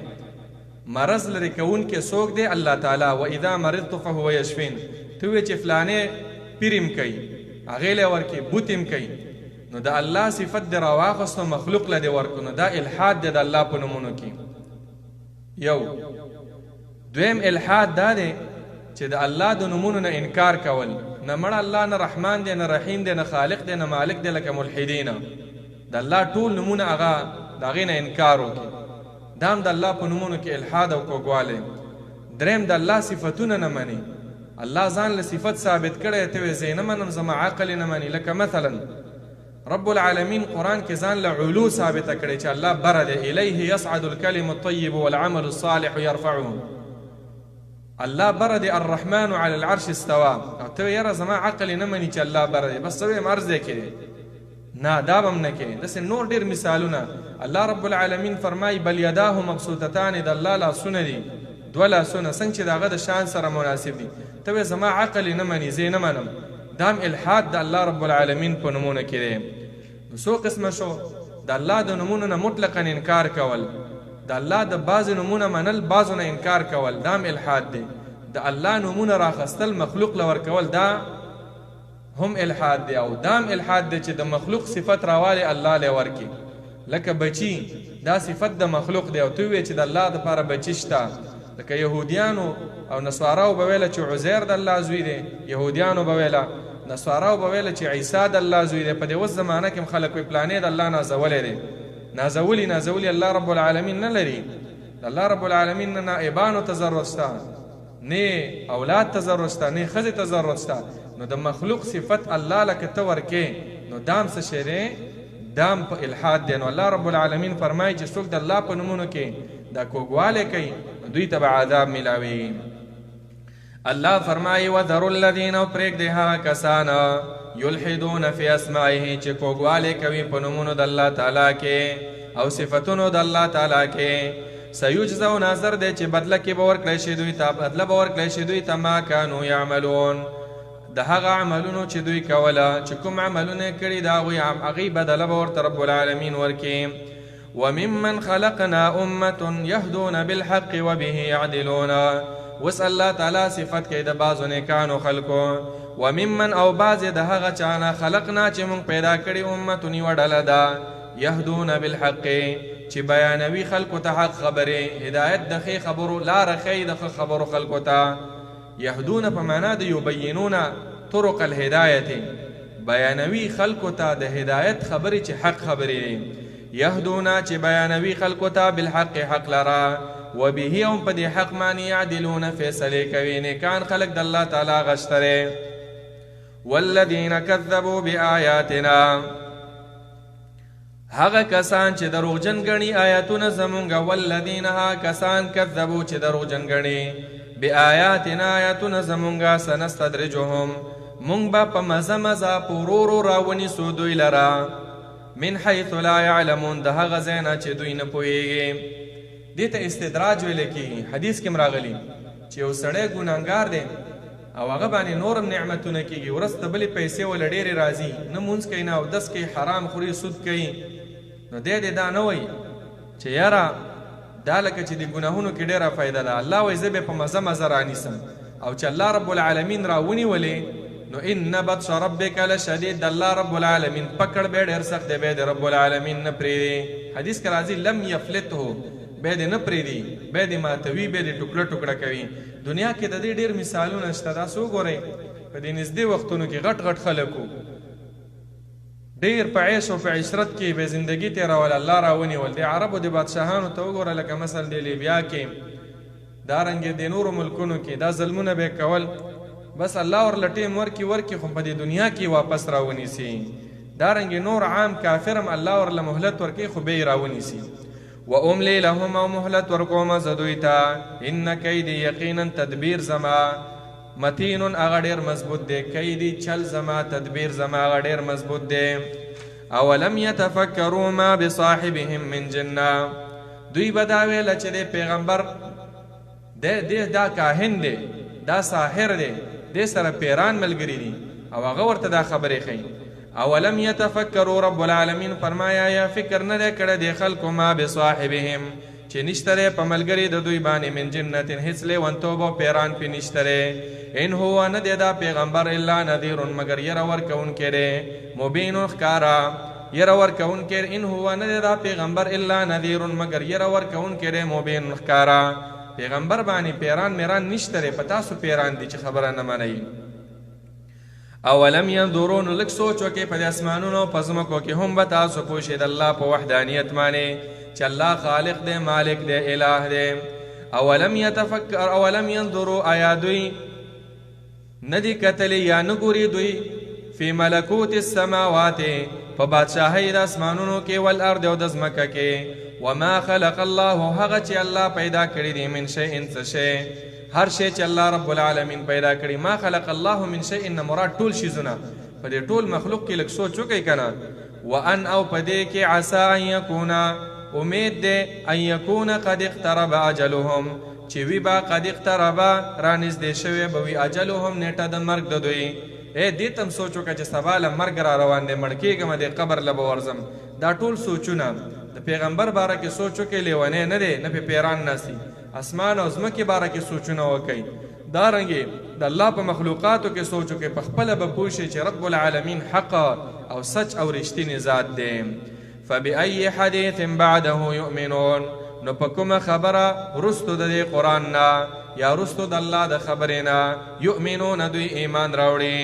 ومن یضلل الله، هغه څوک چې الله یې ګمراه کړي، فلا هادي، نو نشته د هېڅوک هدایت کوونکی له هغه لره. ویذرهم، او پرېږ به دي دوی لره فی طغیانهم، په سرکشۍ د دوی کې، یعمهون، پریشان به وي. یسألونک عن الساعة ایان مرساها، کافرانو به قیامت هغه ډېر لرې ګڼلو چې قیامت به کله راځي نو، او ډېر کافران داسې مو چې هغوی به د قیامت نه انکار هم کو. نو دا تپوس به کو چې قیامت به کله وي، نو پیغمبره ته ورته ووایه چې د قیامت علم هغه ما سره نشته، دغه علم د قیامت هغه د الله تعالی سره دی، او الله رب العالمین چې کله د قیامت وخت راشي بیا به راښکاره کړي، او الله دا خبره پټه ساتلې ده د دې دپاره چې انسانان هیبت کې راشي. سړي ته که پته وی نو بیا به لږ یا به مطمئن کېدلی یا به نه مطمئن کېدی. اوس چې پته نشته چې کله قیامت راځي نو انسانان به لږ په یره کیږي. او بل په حدیث کې راغلی دی چې کله ته مړ شې فقط قامت علیک القیامه، ستا قیامت خو قایم شو که نه. ته که قیامت داسې لرې ګڼې، د خپل قیامت ته سوچ وکړه، د خپل مرګ ته. په آیات کې مسئله دا ده چې پیغمبر ته علم د قیامت دا نه و، علم د قیامت علم الغیب دا د الله رب العالمین سره دی. یسألونک، تپوس کوي دوی ته نه پیغمبره، عن الساعة، په باره د قیامت کې، ایان مرساها، چې کله به وي راتلل د دې قیامت، کله به وي ودرېدل د دې قیامت. دواړه ترجمې صحیح دي. ایانا، کله به وي مرساها راتلل د دې قیامت، مرساها ودرېدل د دې قیامت، قایمېدل د دې قیامت. قل ورته ووایه ای پیغمبره، انما علمها، یقینا علم د قیامت چې دی عند ربي، زما د رب سره، لا یجلیها، نه به ښکاره کوي، نه به راښکاره کوي دغه قیامت لره، لوقتها، په خپل وقت کې، الا هو، مگر الله تعالی، یعنی صرف الله تعالی یې راښکاره کوي، الله ته دا علم معلوم دی، بل چاته نه دی. لا یجلیها، نه راښکاره کوي د قیامت لره، لوقتها، په خپل وقت کې، الا هو، مگر الله تعالی یې راښکاره کوي. ثقلت، دا ورځ د قیامت چې کومه ده دا ډېره درنه ده، فی السماوات، په اسمانونو، والارض، او په ځمکه. هیبت زیات دی، درنوالی معنی هیبت زیات دی، یا د قیامت ورځ په خپله باندې چې راشي ډېره درنه ورځ ده. لا تأتیکم، نه به راځي تاسو ته دا قیامت، الا بغتة، مگر ناڅاپه. یسألونک، تپوس کوي تا نه ای پیغمبره دا خلکه، کأنک حفی، گویا کې چې ته حفی عالم عنها، په باره د دې قیامت کې، یا تلاش کوونکی ته په باره د دې قیامت کې. حفی ویل کېږي چې هغې سره علم وي. پیغمبره دا خلک د تا نه قیامت باره کې داسې تپوس کوي گویا کې چې تا سره علم دی. د آیات مطلب دا دی چې د قیامت علم دا د پیغمبر سره نه و، الله رب العالمین سره دی. الله رب العالمین ته پته ده چې کله قیامت، یا حفی تلاش کوونکی. قل ورته ووایه پیغمبره، انما علمها، یقینا علم د قیامت عند الله، د الله تعالی سره دی، ولکن اکثر الناس، لیکن ډېر د خلکو نه، لا یعلمون، نه پوهېږي. نو ځکه داسې بې ځایه تپوسونه کوي تا نه پیغمبره، یا نه پوهېږي، تیاری نه کوي د قیامت دپاره. قل لا املک لنفسي نفعا ولا ضرا الا ما شاء الله. قریشو به د پیغمبر نه دا تپوسونه هم کول چې که تا ته پته نو دا موږ ته به وایه چې کله به دا شیزونه ګرانېږي، قات به کله راځي، باران به کله بندېږي، نو موږ به مخکې نه ذخیره اندوزي کوو. الله رب العالمین دا آیتونه راولېږل چې پیغمبر د دې دپاره نه دی راغلی چې تاسو دا خبرونه درکړي. پیغمبر د دې دپاره راغلی چې د الله حکم تاسو ته بیان کړي او تاسو بندګي شروع کړئ. نور د غیب و علم هغه د الله تعالی سره دی، هغه د پیغمبر سره نشته چې مخکې حالات به څه راځي. قل ورته ووایه پیغمبره، لا املک لنفسي، زه اختیار نه لرم، لنفسي، د خپل ځان دپاره، نفعا، د پیدې، ولا ضرا، او نه د ضرره، د فیدې رسولو، د ضرر دفع کولو دا اختیار زما سره نشته دی.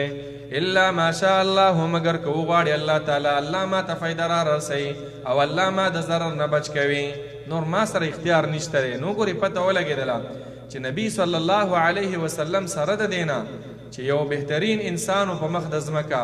یو نږدې انسان رب العالمین ته مقرب بندو د هغې باوجود د پیغمبر سره اختیار نشته دی. نو اوس د دې زمانې د پیرانو سره د کوم ځای نه اختیار راغی چې قیوم زمان ورته وایي او دارنګې دا وایي چې موږ خلکو ته پیدې رسو، څوک زموږ خلاف کې خوله بې کږې شي او دارنګې ټکان ورته ور رسو، کټونه ورباندې ولټه کوو. دا ټول د دروغو عقیدې. پیغمبر فرمایي ولو کنت اعلم الغیبه، کچیرته زه پوهېدلی، ولو کنتو کچیرې وی زه اعلمو پوهېدلی الغیبه په غیبو باندې، لستکثرتو نو خامخا ډېر به حاصل کړی وی ما من الخیر د فایدو نه، بیا به ما ځان له ټولې فایدې را جمع کړی، ما ته د غیبو څه پته ده. وما مسنی السوء، او نه به وی را رسېدلی ما ته څه تکلیفه. پیغمبر ته چې علم وی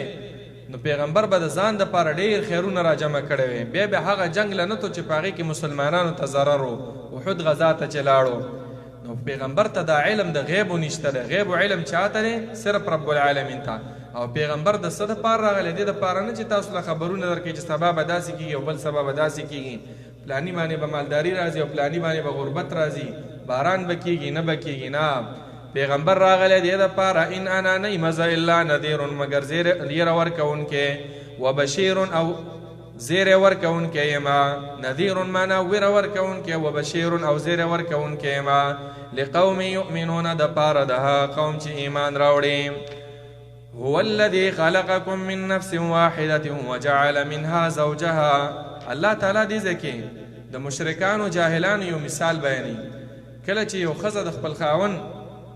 سره ملاویږي، دواړه ووایي چې رب دې موږ له یو بچی راکړي،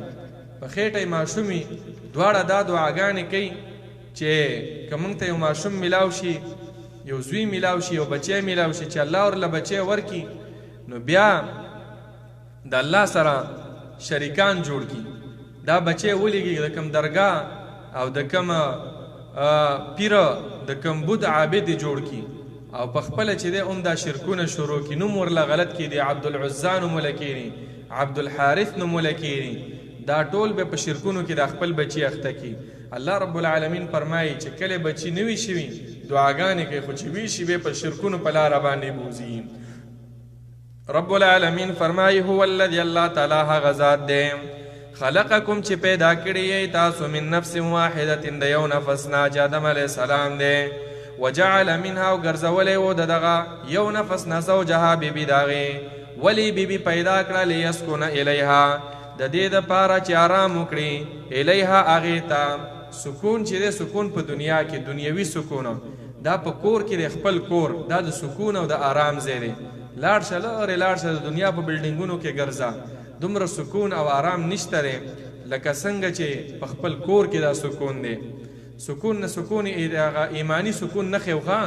ایمانی سکون هغه په دین کې د اطمینان قلبي، الا بذکر الله تطمئن القلوب، هغه صرف په زړه کې چې راځي د ایمان په وجه. خو دنیوي نعمتونو کې سکون او آرام چې راځي هغه په څه شي کې دی؟ په کور کې دی، چې خپل کور کې مسافري دې ختمه شي. او دویم الله رب العالمین چې ذکر کړی په خپله ښځه کې، خپلې بیبي کې الله رب العالمین دا سکون اچولی دی. ډېر د غمونه به یې در سره، خو چې ورشي د خپلې بیبي خواله او نیک عمله صالحه بیبي دې وي، شاکره بیبي دې وي، ټول غمونه دې هغه د هغې سره ختمیږي، ځکه الله رب العالمین په دې کې دا صفت اچولی دی. نو رب العالمین فرمایي لیسکن الیها د دې دپاره چې آرام وکړي الیها دغه خپلې بیبي ته. فلما تغشاها نو هر کله چې پټه کړله هغې لره د خاوند، کنایه ده د دې نه چې د یو بل سره میلاو شو. حملت حملا خفیفا نو حمل یې واخستو، حملا هغه حمل خفیفا سپکه، ماشوم یې په خېټه باندې شو. فمرت نو دا ښځه تلله راتلله به د دې ماشوم سره، په خېټه یې ماشوم وګرځېده را ګرځېده. فلما اثقلت نو پس هر کله چې درنه شوه، درنه معنا دا ده چې نږدې شوله اوس ماشوم پیدا کېږي، دعوا الله دواړو دعاګانې شروع کړې، دعا وکړله دواړو ربهما د خپل ربنا، د الله نه دعا وکړه چې رب د دې دواړو دی. لئن آتیتنا ای رب که تا راکو موږ ته صالحا یو روغ رمټ بچی دی موږ له راکو، روغ زوی دی راکو. لنکونن خامخا شبه منگا من الشاکرین د شکر کوونکو نه د توحید منونکو نه بشو. الله موږ له صرف یو زوی راکا موږ به پوره په دین باندې عمل کوو. فلما آتاهما پس هر کله چې ورکو الله تعالی دوی ته د دواړو ته ورکو صالحا یو روغ بچی جعلا له شرکاء نو ګرځول به د دواړو له الله تعالی لره شرکاء شریکانا فیما په هغه بچی کې آتاهما چې ورکړی دی الله تعالی د دواړو ته د خپل بچی د دې په باره کې به د الله سره شریک جوړو. ولی کله به یو بابا لبوتو کله به بل بابا لبوتو د هغې په نوم به نظرانه کو کله به د دې په نوم نظرانه کو. بعضو روایتو کې راغلي چې نوم ورله غلط کېښودو عبدالحارث عبدالعزا عبداللات عبدالمنا دا ټول د یهودو او د کفارو او د مشرکانو د بوتانو نومونه وو. نو ماشوم له به غلط نوم هغه هم نږدې. رب العالمین فرمای فتعال الله الله تعالی اوچت دی عما یشرکون د هغې نه چې دوی ورسره شریکان جوړوي. ایشرکون یا دوی شریکوي الله تعالی سره ما هغه څه لا یخلقو شیئا او هغه څوک شریکوي لا یخلقو چې نشي پیدا کولی شیئا هیڅ شی وهم یخلقون دوی په خپله پیدا کړی شوي دي. ای د الله سره داسې څوک شریک چې هغه په خپله مخلوق دی او هیڅ شی نشي پیدا کولی. ولا یستطیعون او طاقت نه لري دوی لهم دغه خپلو عابدانو لره نصرا د مدد کولو ولا انفسهم او نه د خپلو ځانونو سره ینصرون مدد کولی شي. د مخلوق چې دی هغه د خپل ځان سره مدد نشي کولی نو دوی سره به څنګه مدد وکړي دوی سره هم نشي کولی. وان تدعوهم الى الهدى لا يتبعوكم کراو بلیت وان تدعوهم کراو بلی تاسو دوی لره الى الهدى هدایت طرف ته لا يتبعوكم تابعداري نه کوي دوی ستاسو سواء علیکم برابر ده پتاسو باندې. مشرکان که خپل بوتانو معبودانو ته د هدایت اوازونه هم کوي نو هغوی د دوی تابعداري نه کوي ځکه هغه خو سانه لري بوتان دي. چې تاسو دا आवाज ورته وکړي چې موږ ته هدایت وکړي یا تاسو په هدایت معنی نو ستاسو आवाज هغه نه اوري ځکه د ګاڼو او د بوټو او د لرګو نه جوړ دي. نو رب العالمین فرمایي وان تدعوهم کراو بلی تاسو دغه خپل بوتانه الى الهدى هدایت طرف ته یعنې आवाज ورته کوئ لا یتبعوکم تابعداري به ونه کړي ستاسو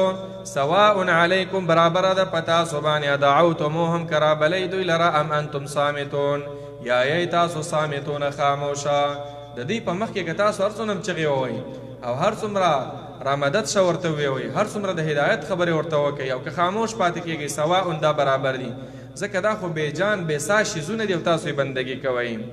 ان الذین تدعون من دون الله عباد امثالکم یقینا هغه کسان تدعون چې تاسو یې رابلئ د خپلو حاجتونو دپاره من دون الله سوا د الله تعالی نه عباد دا بندگان دي امثالکم ستاسو په شان. بندگی چې کېږي د دوه قسمه یا د بت کېږي یا د انسان کېږي.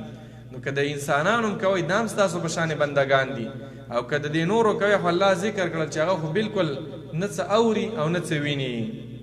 نو فدعوهم راو بلی تاسو دوی لره راوی بلی دا فدعوهم دا د زجر کلمه ده د راټنې کلمه ده زه راوی بله. فلیستجیبو نو قبولوالی دی وکړي دوی لکم ستاسو دپاره ان کنتم صادقین که تاسو رښتینی یئ. ورشئ که نه تاسو ازمیښت پرې وکئ چې سخته ګرمي ده په موږ باران راورولی شي نه هغه غریب خپله محتاج دی. کم مریدان هم چې ورځي په لاس کې یې څو ته نیولي چې دا واخله ستا روپو ته یې چل دی نو ستا به څه ضرورت هغه رفع کړي ستاسو په شان بندگان دي. اوس الله تعالی د بوتانو باره کې ذکر کوي. الهم ایشته دی د دوی دپاره ارجلن خپې یمشون بها چې مزل کوي په هغې سره ام لهم ایدن یشته دی د دوی دپاره لاسونه یبطشونه چې رانیول وکړي بها په هغې سره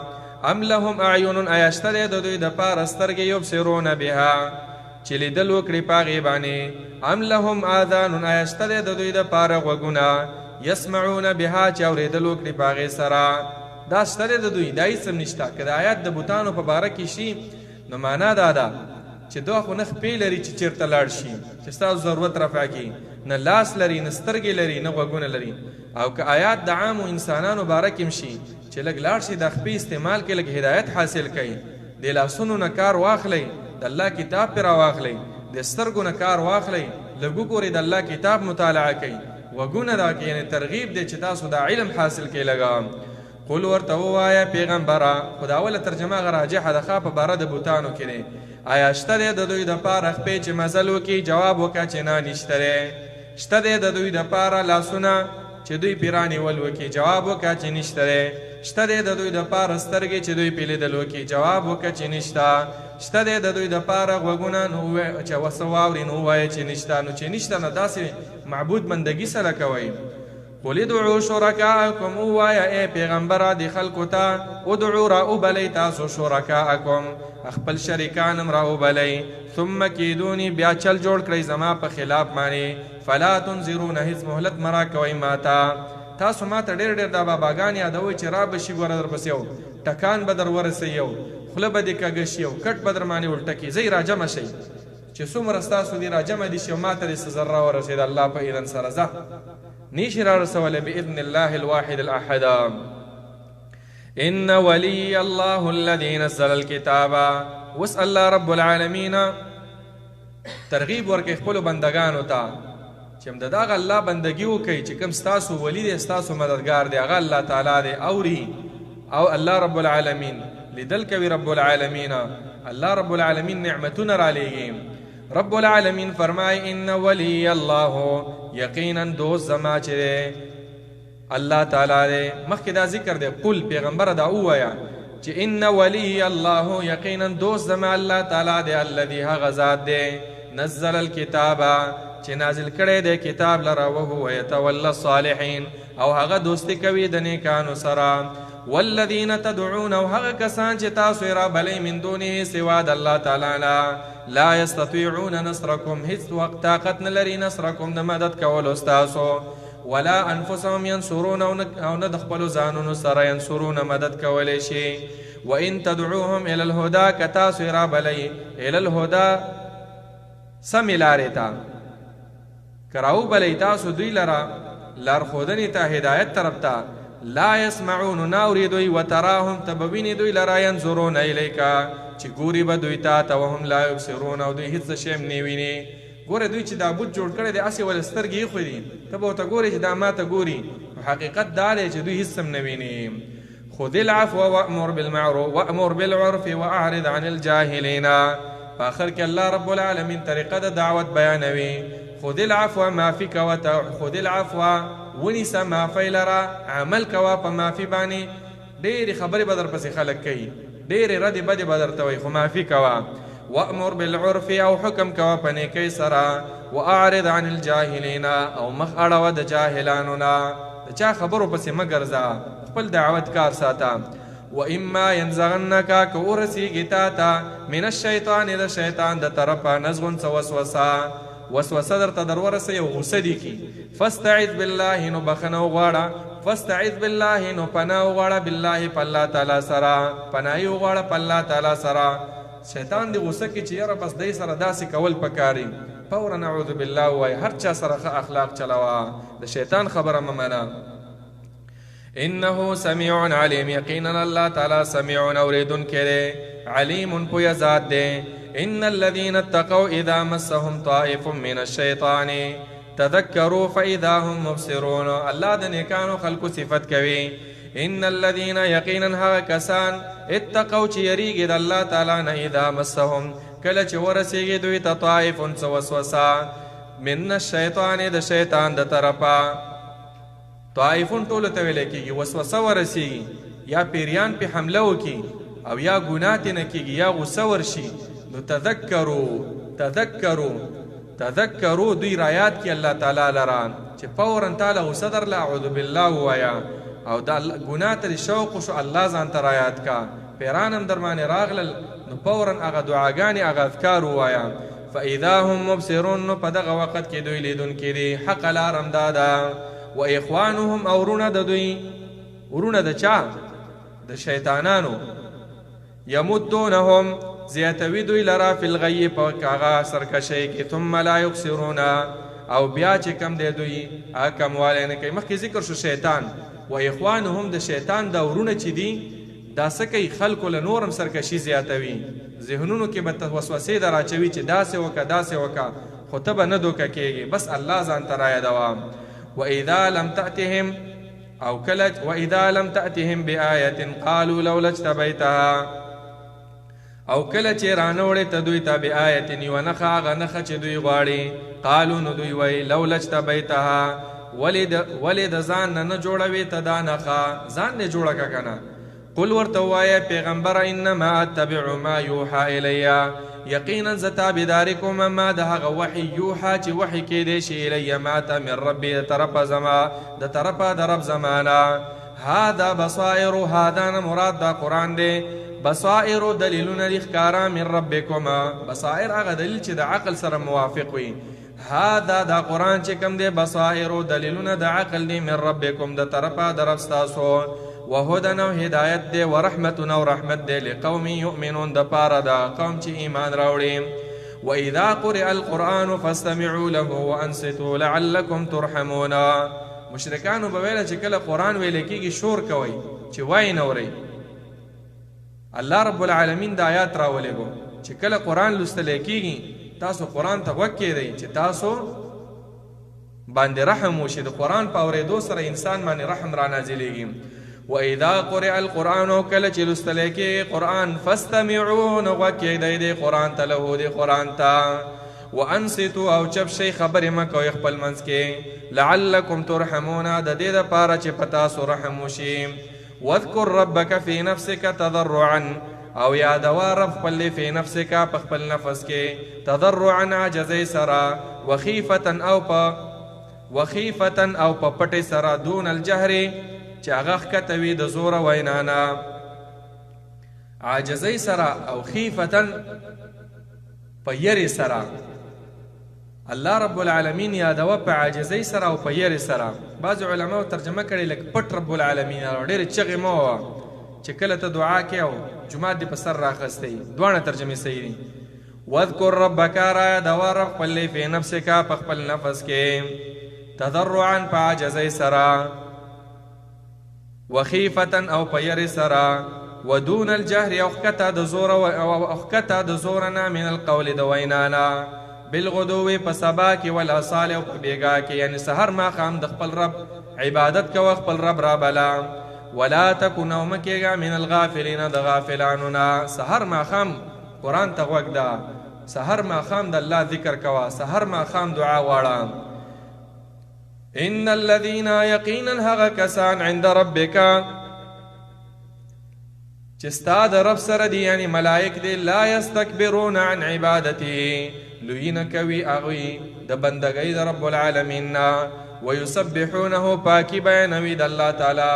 وله یسجدون، وخاص الله رب العالمین ته سجدې کوي. ملائکو صفت دی چې لا یستکبرون عن عبادته، بالکل تکبر پکې نشته دی، هغوی همیشه د پاره د الله بندګي کوي، د الله تسبیح وایي. وله یسجدون، عاجزي پکې د سجدې کوي رب العالمین ته. وصلى الله تعالى على خير خلقه محمد. الله رب العالمین دې مونږ او تاسو ټول د شیطان د وسوسو نه بچو ساتي،